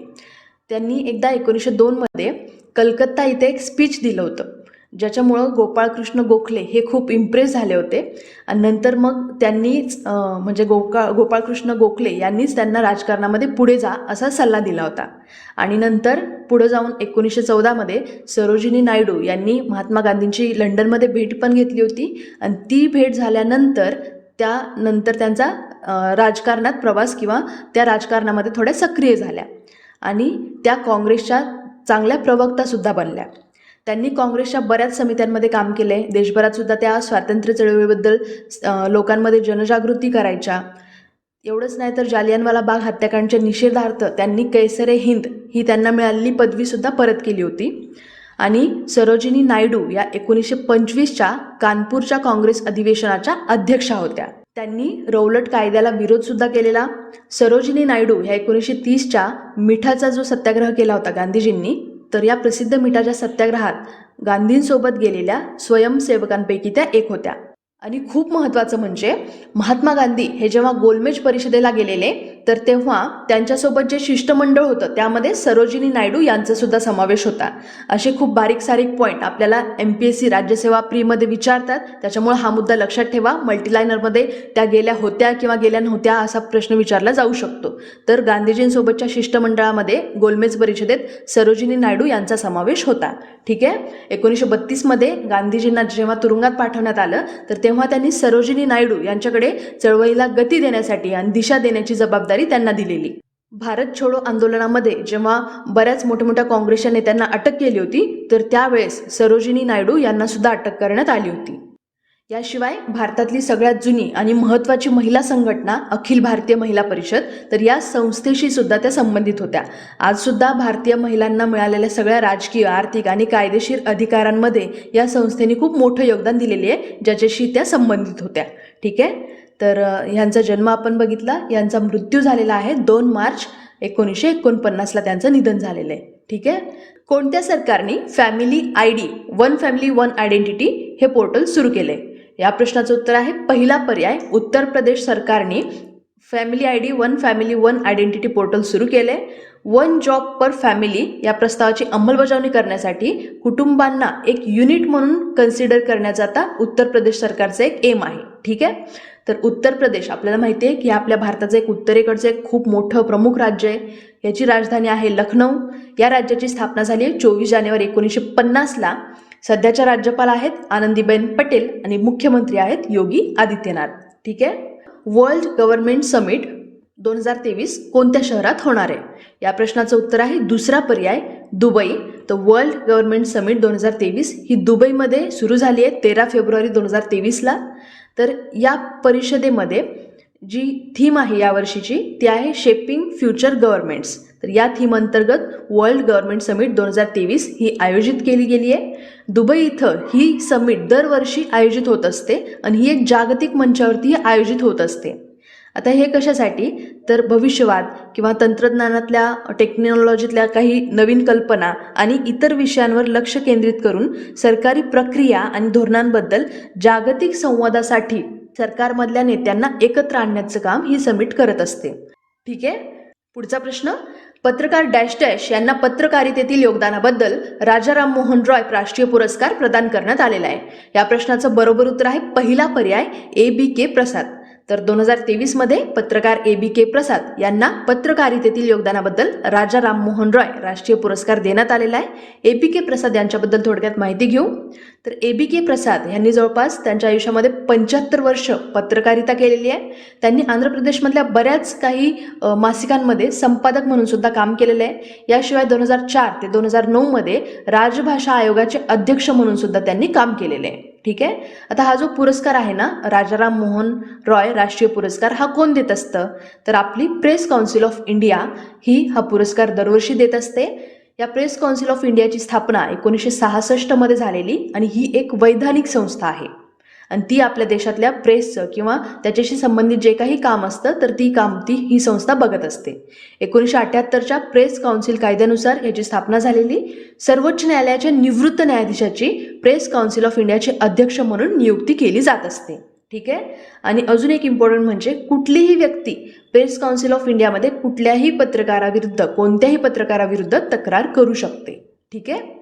पुढचा प्रश्न, अलीकडे कोणत्या राज्यात कॉपी विरोधी कायदा लागू झालाय?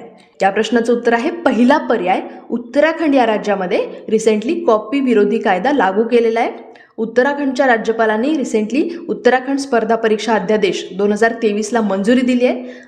या अध्यादेशाचं पूर्ण नाव आहे उत्तराखंड स्पर्धा परीक्षा भरतीमधील अनुचित प्रकारांना प्रतिबंध करण्यासाठीचे उपाय अध्यादेश 2023. तर या कायद्याला मंजुरी दिलेली आहे राज्यपालांनी आणि या कायद्यानुसार जी शिक्षा आहे ती खूप महत्त्वाची आहे, लक्षात ठेवा. यावरती मल्टीलायनर प्रश्न बनू शकतो. तर या कायद्यानुसार कॉपी करणाऱ्या माफियांना जन्मठेप किंवा 10 वर्षांच्या तुरुंगवासासोबत 10 कोटी रुपयांचा दंड ठोठावण्याची तरतूद आहे. ओके. ही खूप मोठी शिक्षा आहे, त्यामुळे याच्यावरती प्रश्न बनू शकतो. अशा पद्धतीचा कायदा उत्तराखंडनी पास केलाय. याशिवाय कॉपी करणाऱ्या माफियांची मालमत्ता सुद्धा जप्त करण्याची तरतूद या कायद्यामध्ये आहे. उत्तराखंडबद्दल थोडक्यात माहिती घेऊ. उत्तराखंड हे आपल्या भारताचं 27वं राज्य म्हणून 9 नोव्हेंबर 2000 रोजी उत्तराखंडची स्थापना झाली होती. हे राज्य बनण्यापूर्वी तो उत्तर प्रदेशचा भाग होता. याचे राज्यपाल आहेत गुरमीत सिंग. सध्याचे मुख्यमंत्री आहेत उत्तराखंडचे पुष्कर सिंग धामी. राजधानी आहे डेहराडून. ॲक्च्युली इथं 2 राजधान्या आहेत, एक हिवाळी आहे डेहराडून आणि उन्हाळ्यात असते गैरसेन ही राजधानी. ठीक आहे. इथले महत्त्वाची राष्ट्रीय उद्यानं राजाजी राष्ट्रीय उद्यान हे आहे, नंदादेवी नॅशनल पार्क एक आहे आणि व्हॅली ऑफ फ्लॉवर्स ही काही इथली महत्त्वाची राष्ट्रीय उद्यानं आहेत, लक्षात ठेवा. पुढचा प्रश्न, नतालिया गॅव्रिलिताने पंतप्रधान पदाचा राजीनामा दिलाय, ती कोणत्या देशाची आहे? या प्रश्नाचं उत्तर आहे चौथा पर्याय मॉल्दोवा. तर मोल्दोवाचे राष्ट्राध्यक्ष माया सांडू यांनी गॅव्रिलिता यांचा राजीनामा ॲक्सेप्ट केलाय. तर म्हणून आपण या मॉल्दोवा देशाबद्दल थोडक्यात माहिती जाणून घेऊया.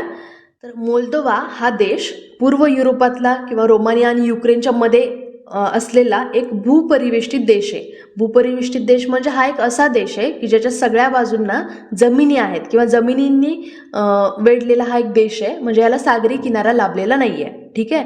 1991 पर्यंत हा देश सोव्हिएत युनियनचाच एक भाग होता आणि मॉल्दोवा हे एक आता संसदीय प्रजासत्ताक देश आहे, ज्याच्यामध्ये राष्ट्राध्यक्ष आणि पंतप्रधान हे राज्य आणि सरकारचे प्रमुख आहेत. म्हणजे राष्ट्राध्यक्ष हे राज्याचे प्रमुख आहेत आणि पंतप्रधान हे तिथल्या सरकारचे प्रमुख आहेत. याची राजधानी आहे चिशिनाऊ. ठीक आहे. पुढचा प्रश्न, मुख्यमंत्री तीर्थदर्शन योजना कोणत्या राज्याने सुरू केली आहे? या प्रश्नाचं उत्तर आहे दुसरा पर्याय मध्य प्रदेशनी मुख्यमंत्री तीर्थदर्शन योजना सुरू केली आहे. लास्ट लेक्चरमध्ये आपण मध्य प्रदेशची अजून एक योजना बघितली होती, लाडली बहिणा योजना. तर ही पण योजना लक्षात ठेवा. मुख्यमंत्री तीर्थदर्शन योजना कुणी सुरू केली आहे? मध्य प्रदेश सरकारने. तर मध्य प्रदेशबद्दल थोडक्यात माहिती बघू. या राज्याची स्थापना झाली आहे 1 नोव्हेंबर 1956ला. राजधानी आहे भोपाळ.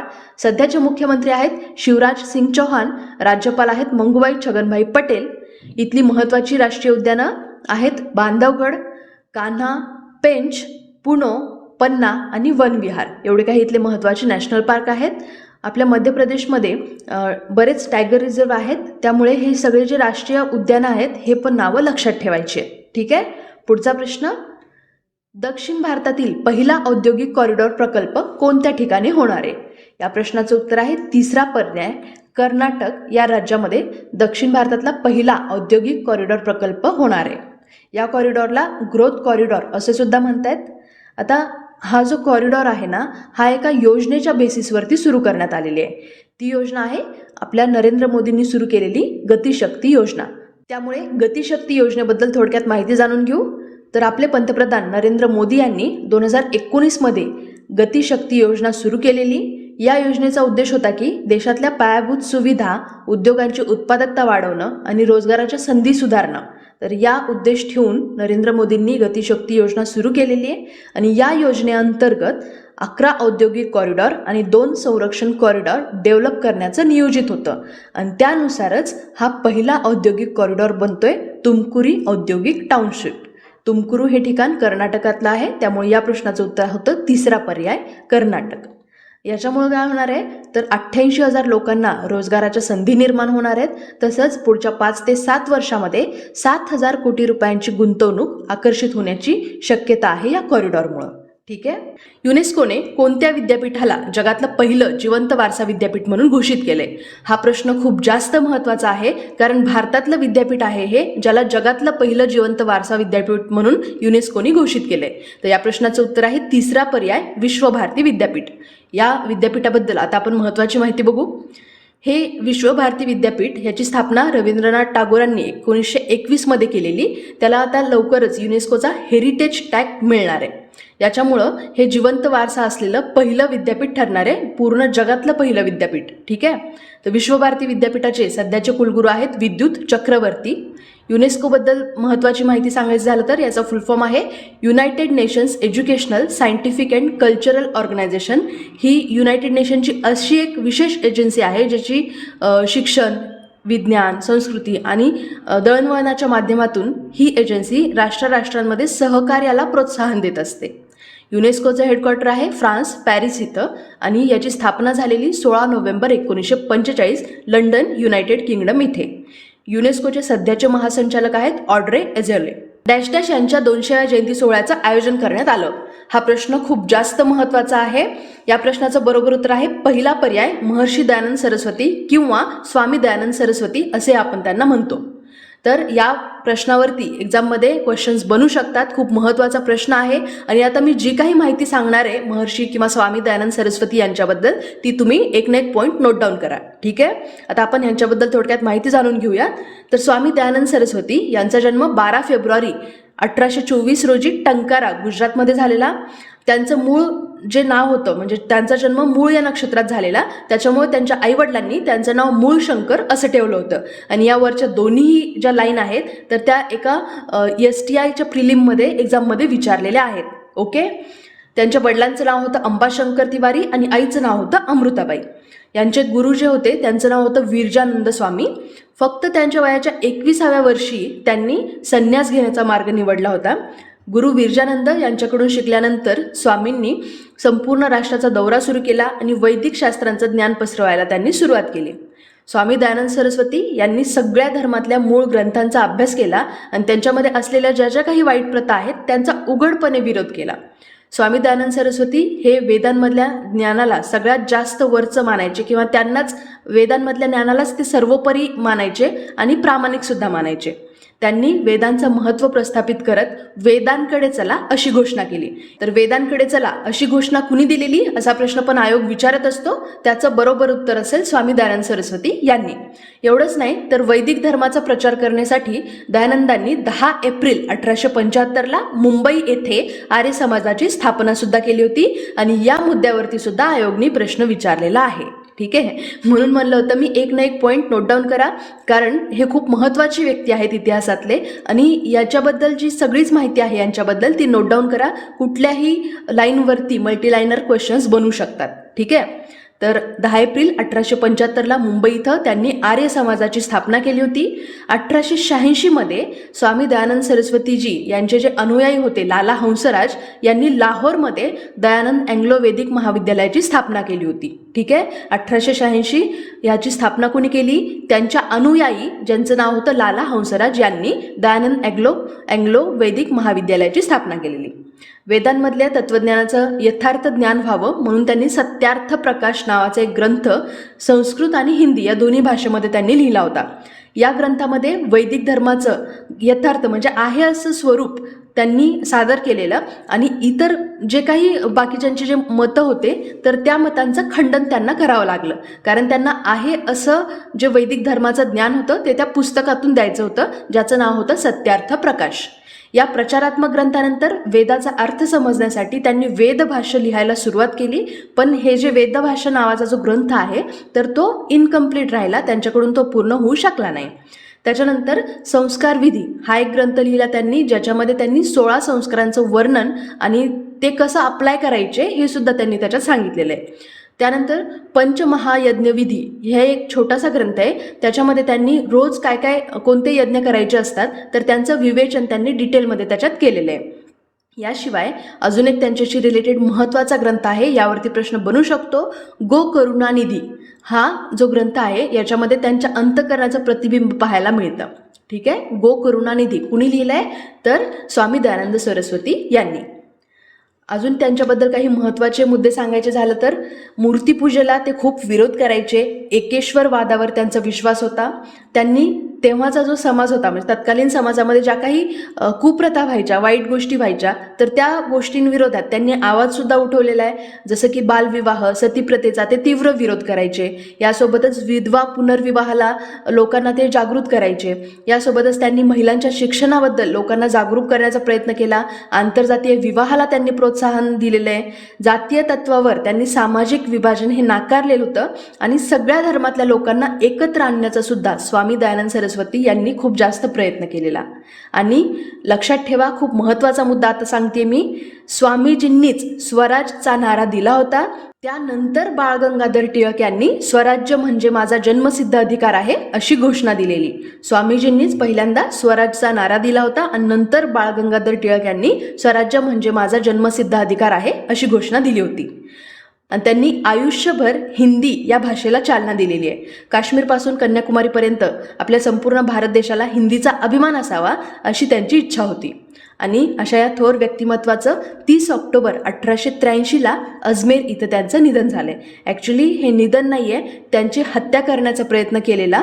त्यांच्या जेवणातून त्यांना काचेचे तुकडे खाऊ घातलेले आणि त्यानंतर ते काही काळ म्हणजे बरेच दिवस ते आजारी होते आणि नंतर त्यांना उपचारासाठी अजमेर इथं नेलेलं आणि तिथं त्यांचं निधन झालं होतं. ठीक आहे, तर हा एक खूप महत्त्वाचा प्रश्न होता जो आत्ता आपण कव्हर केला. असाच एक पुढचा प्रश्न आहे. अलीकडेच एरो इंडिया 2023 या आशियातील सर्वात मोठ्या एअर शोला सुरुवात झाली आहे. हा एअर शो डॅश डॅश इथे होणार आहे. या प्रश्नाचं उत्तर आहे पहिला पर्याय बेंगलोर, हे याचं उत्तर आहे. रिसेंटली एरो इंडिया 2023 या आशियातल्या सगळ्यात मोठ्या एअर शोला सुरुवात झालेली आहे. हा एअर शो 13 ते 17 फेब्रुवारी दरम्यान बेंगलोरच्या येलाहंका या ठिकाणी चालू आहे. आपले पंतप्रधान नरेंद्र मोदी यांनीच या एअर शोचं उद्घाटन केलेलं. याचबरोबर या वर्षीच्या एअर शोमध्ये जवळपास 100पेक्षा जास्त देशांनी सहभाग सुद्धा घेतलाय आणि आपल्या भारतीय हवाई दलाची जी वेगवेगळी प्रॅक्टिकल्स आहेत किंवा जे प्रात्यक्षिक आहेत हे सुद्धा या एअर शोमध्ये बघायला मिळणार आहेत. याशिवाय महत्त्वाचं म्हणजे आपल्या हवाई दलामध्ये जे नव्याने सहभागी झालेलं तेजस हे जे लढाऊ विमान आहे हे सुद्धा या एअर शोचं मुख्य आकर्षण असणार आहे, कारण तेजस सुद्धा याच्यामध्ये पार्टिसिपेट होणार आहे. ठीक आहे. दिग्गज क्रिकेटपटू इयॉन मॉर्गनने सर्व प्रकारच्या व्यावसायिक क्रिकेटमधून निवृत्ती जाहीर केली आहे. तो कोणत्या देशाकडून खेळत होता? हा प्रश्न खूप जास्त महत्त्वाचा आहे, कारण हा इयॉन मॉर्गन हा इंग्लंडचा क्रिकेटर आहे किंवा त्यांचा तो कॅप्टन सुद्धा राहिलेला आहे, जेव्हा 2019 साली इंग्लंडनी वर्ल्ड कप जिंकला होता आणि ते त्यांच्या हिस्ट्रीतला पहिला वर्ल्ड कप होता. ओके, त्याच्यामुळे यावरती प्रश्न बनू शकतो. इंग्लंडचा दिग्गज क्रिकेटपटू इयॉन मॉर्गननी सगळ्या प्रकारच्या व्यावसायिक क्रिकेटमधून निवृत्ती जाहीर केलेली आहे आणि हा इंग्लंडचा प्लेयर आहे, लक्षात ठेवा. या प्रश्नाचं बरोबर उत्तर आहे पहिला पर्याय. तर इंग्लंडनी 2019ला वर्ल्ड कप जिंकलेला या स्पर्धेमध्ये या मॉर्गननीच इंग्लंड संघाचं नेतृत्व केलेलं, म्हणजे तेव्हा तो कॅप्टन होता. इयॉन मॉर्गनचे क्रिकेटमधलं करिअर एकूण 16 वर्ष राहिलेलं आणि मॉर्गनच्या नेतृत्वातच इंग्लंडने 2019ला पहिल्यांदाच क्रिकेट विश्वचषकावर आपलं नाव कोरलं होतं, म्हणजे पहिल्यांदाच वर्ल्ड कप जिंकला होता इंग्लंडने. गेली 16 वर्ष त्याने इंग्लंड संघाचं प्रतिनिधित्व केलं. तर 126 वन डे मॅच खेळले त्यांनी, ज्याच्यामध्ये त्यांनी कॅप्टनशिप गाजवलेली आहे. म्हणजे 126 एकदिवसीय मॅचमध्ये त्यांनी कर्णधारपदाचं पद भूषवलंय, ज्याच्यामध्ये 76 सामन्यामध्ये इंग्लंडला विजय मिळालाय. आणि हे खूप महत्त्वाचे एक आकडे आहेत. 126 मॅच त्यांनी खेळलेत कॅप्टनशिपचे, ज्याच्यामध्ये 76 त्यांनी जिंकलेले आहेत. ओके, या इयॉन मॉर्गननी आपल्या कारकिर्दीमध्ये तसं बघितलं तर टोटल 258 वन डे मॅच खेळलेत, ज्याच्यामध्ये त्यांनी 7,701 रन काढल्यात आणि त्यापैकी 14 शतकं आहेत. तर एकूण 16 टेस्ट मॅच खेळलेत, ज्याच्यामध्ये त्यांनी 700 रन केल्यात आणि 2 शतकं केलेत, म्हणजे 2 सेंचुरी मारलेल्या आहेत. T20मध्ये सुद्धा त्यांनी 102 मॅच खेळलेत, त्यापैकी 2,311 रन त्याच्यामध्ये त्यांनी केलेले आहेत. इंग्लंडकडून खेळण्याआधी त्यांनी आयर्लंड संघाचं सुद्धा प्रतिनिधित्व केलं आहे.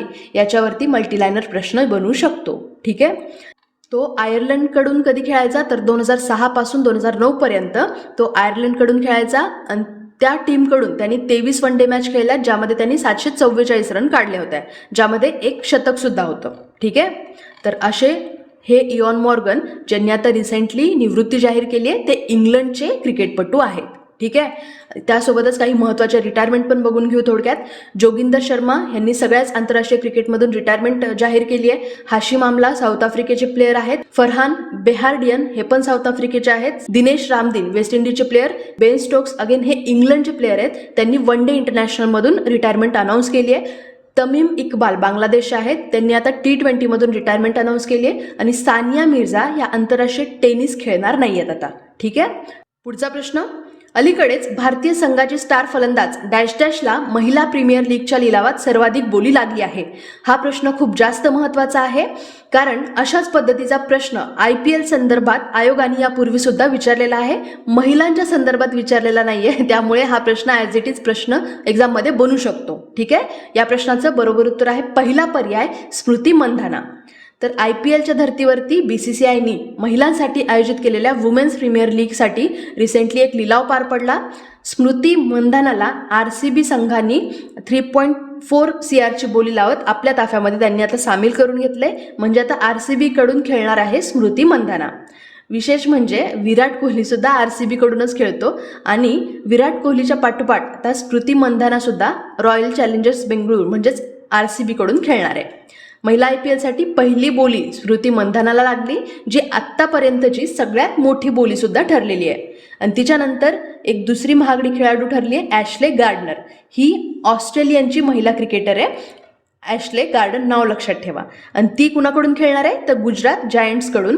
तिच्यावरती बोली होती 3.2 कोटी रुपयांची, म्हणजे तेवढी अमाऊंट देऊन तिला विकत घेतले गुजरात जायंट्सनी. ठीक आहे. या सगळ्या ज्या मॅचेस आहेत त्या 4 मार्चपासून 26 मार्चपर्यंत खेळल्या जाणार आहेत. फक्त मुंबई याच ठिकाणी, मुंबईमधल्या मेनली 2 स्टेडियमवरती, ब्रेबॉर्न स्टेडियम आणि DY पाटील स्टेडियम, इथंच ह्या सगळ्या मॅच होणार आहेत.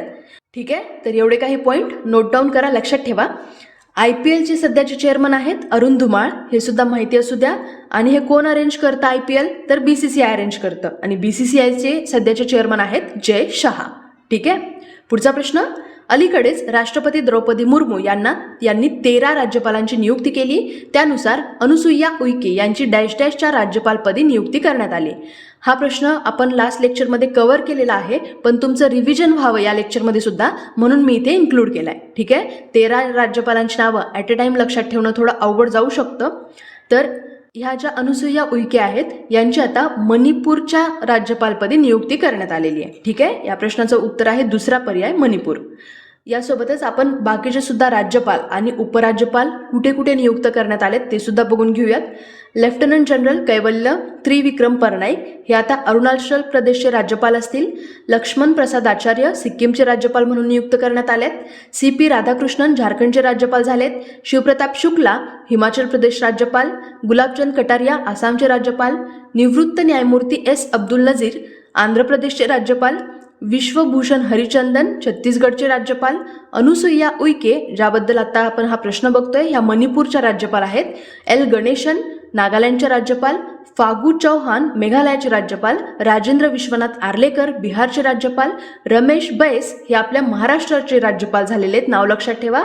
आणि निवृत्त ब्रिगेडियर BD मिश्रा हे लडाखचे उपराज्यपाल आहेत, कारण लडाख हा केंद्रशासित प्रदेश आहे, तिथे राज्यपाल नसतात. ठीक आहे. पुढचा प्रश्न. भारतात प्रथमच लिथियमचे साठे कुठे सापडलेत तर या प्रश्नाचं बरोबर उत्तर आहे चौथा पर्याय जम्मू आणि काश्मीर. तर आपल्या भारतामध्ये पहिल्यांदाच लिथियम या धातूचे साठे आढळलेले आहेत. याची क्षमता 59 लाख टन एवढी आहे, म्हणजे 5.9 दशलक्ष एवढे हे साठे आहेत. लिथियम सोबतच सोन्याचे 5 ब्लॉक सुद्धा इथे सापडलेत. लिथियम धातूचे साठे देशात पहिल्यांदाच आढळल्याचा दावा जिओलॉजिकल सर्व्हे ऑफ इंडिया म्हणजे GSIने केलाय. ठीक आहे. लिथियम हा धातू सध्या खूप महत्त्वाचा मानला जातो. तुम्ही पण नाव ऐकत असाल लिथियम बॅटरीज वगैरे. तर कशासाठी महत्त्वाचा, कारण सध्याची जी टेक्नॉलॉजी आहे इथे आपण इलेक्ट्रॉनिक गाड्या बाजारात आणण्याचा चर्चा करतो, तर तिथे लिथियम हा धातू खूप महत्त्वाचा मानला जातो, कारण लिथियमपासूनच लिथियमच्या बॅटरीज बनतात ज्यावरती इलेक्ट्रॉनिक व्हेकल्स चालतात. ठीक आहे. तर लिथियम हा धातू सध्याच्या टेक्नॉलॉजीच्या युगात खूप महत्त्वाचा समजला जातोय. फक्त गाड्यांमध्येच नाही तर मोबाईल, इलेक्ट्रिक व्हेकल्स, सोलार पॅनलमध्ये सुद्धा लिथियम या धातूचा वापर खूप अनिवार्य आहे. ठीक आहे. तर बॅटरीसाठी लिथियम हा घटक खूप महत्त्वाचा असतो. याशिवाय लिथियम आयन बॅटरी तयारच होऊ शकत नाही. आणि भारतामध्ये या वस्तूंची मागणी खूप मोठ्या प्रमाणावरती वाढली आहे या बॅटऱ्यांची. आत्तापर्यंत आपण पूर्णपणे लिथियमसाठी बाकीच्या देशांवरतीच डिपेंड होतो, आणि हे साठे जर आता आपण वापरायला काढले किंवा हे साठे जर वापरात आले तर आपण आत्मनिर्भर भारत होऊ शकतो. ठीक आहे. एक्सप्रेसची नवीन आणि अपग्रेड केलेली आवृत्ती मुंबई आणि कोणत्या तीर्थक्षेत्राला जोडणार आहे? मुंबई आणि साईनगर शिर्डी म्हणजे तिसरा पर्याय हे या प्रश्नाचं बरोबर उत्तर असेल. तर आपले पंतप्रधान नरेंद्र मोदी यांनी CST म्हणजे छत्रपती शिवाजी महाराज टर्मिनस इथून 2 नवीन वंदे भारत ट्रेनला हिरवा झेंडा दाखवला रिसेंटली. वंदे भारत एक्सप्रेसची नवीन आणि अपग्रेड केलेली आवृत्ती मुंबई आणि सोलापूर आणि मुंबई आणि साईनगर शिर्डीला जोडणार आहे. ही भारतातली 9वी वंदे भारत ट्रेन असणार आहे. या गाडीचा ताशी वेग जरी 160 किलोमीटर असला तरी सुद्धा ती इन जनरल 100 ते 120 km/h या स्पीडने ती चालणार आहे.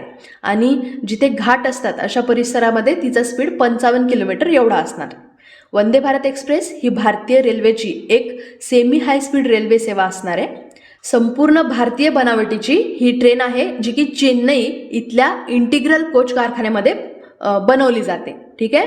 भारत सरकारच्या मेक इन इंडिया या उपक्रमाअंतर्गत 18 महिन्याच्या पिरियडमध्ये 100 कोटी रुपये खर्चून या ट्रेनची संकल्पना निर्माण झालेली आहे किंवा याचा विकास आणि निर्मिती केली गेलेली आहे.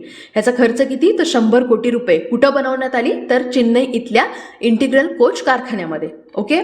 15 फेब्रुवारी 2019ला आपल्या भारतातली पहिली वंदे भारत एक्सप्रेस ही नवी दिल्लीपासून वाराणसी या शहरांमध्ये धावलेली आहे. ठीक आहे. आणि आज जर आपण विचार केला तर सध्या नवी दिल्ली ते वाराणसी, नवी दिल्ली कटरा, मुंबई ते अहमदाबाद, मुंबई सोलापूर, मुंबई ते शिर्डी या वंदे भारत एक्सप्रेस गाड्या सध्या कार्यरत आहेत. ठीक आहे. पुढचा प्रश्न, कोणता भारतीय कर्णधार सर्व 3 फॉर्मॅटमध्ये शतके करणारा पहिला भारतीय कर्णधार आहे? या प्रश्नाचं उत्तर आहे पहिला पर्याय रोहित शर्मा. तर हा प्रश्न खूप जास्त महत्त्वाचा आहे, कारण तिन्ही फॉर्मॅटमध्ये शतक करणारा हा पहिलाच भारतीय कॅप्टन ठरला आपल्या भारताचा रोहित शर्मा हा. तर आपल्या भारताचा कर्णधार रोहित शर्मानी ऑस्ट्रेलियाविरुद्ध नागपूरमध्ये सुरू असलेल्या टेस्ट मॅचमध्ये एक शतक झळकावलं आणि त्यामुळं इतिहास घडलाय. म्हणजे तो भारताचा एकमेव असा कॅप्टन आहे की ज्यांनी तिन्ही क्रिकेटच्या फॉर्मॅटमध्ये शतकं केली आहे. 3 क्रिकेटचे फॉर्मॅट कोणते, तर T20, वन डे आणि टेस्ट मॅच. ठीक आहे. तर रोहित शर्मानी ऑस्ट्रेलियाविरुद्ध 171 बॉलमध्ये हे शतक केलेलं आहे. याच्यामध्ये त्यांनी 14 4 मारलेत आणि 2 6 मारलेले आहेत. रोहित शर्माचं कसोटी कारकिर्दीतलं हे 9वं तर त्याच्या होम ग्राउंडवरचं हे 8वं शतक आहे. आणि ऑस्ट्रेलियाविरुद्ध रोहित शर्माचं हे पहिलंच शतक आहे ज्यांनी त्याच्यासाठी एक हिस्ट्री क्रिएट केलेली आहे. ठीक आहे. तर रोहित शर्माच्या आधी महेंद्रसिंग धोनी आणि विराट कोहलीनं सुद्धा तिन्ही फॉर्मॅटमध्ये भारतीय संघाचं नेतृत्व केलं होतं, पण त्यांनी काही अशा पद्धतीची कामगिरी केलेली नव्हती. कॅप्टन म्हणून सगळ्या फॉर्मॅटमध्ये शतक करणारा तो जगातला 4था फलंदाज किंवा बॅट्समन ठरलेला आहे. याच्या आधीचे जे 3 आहेत त्यांची नावं लक्षात ठेवा.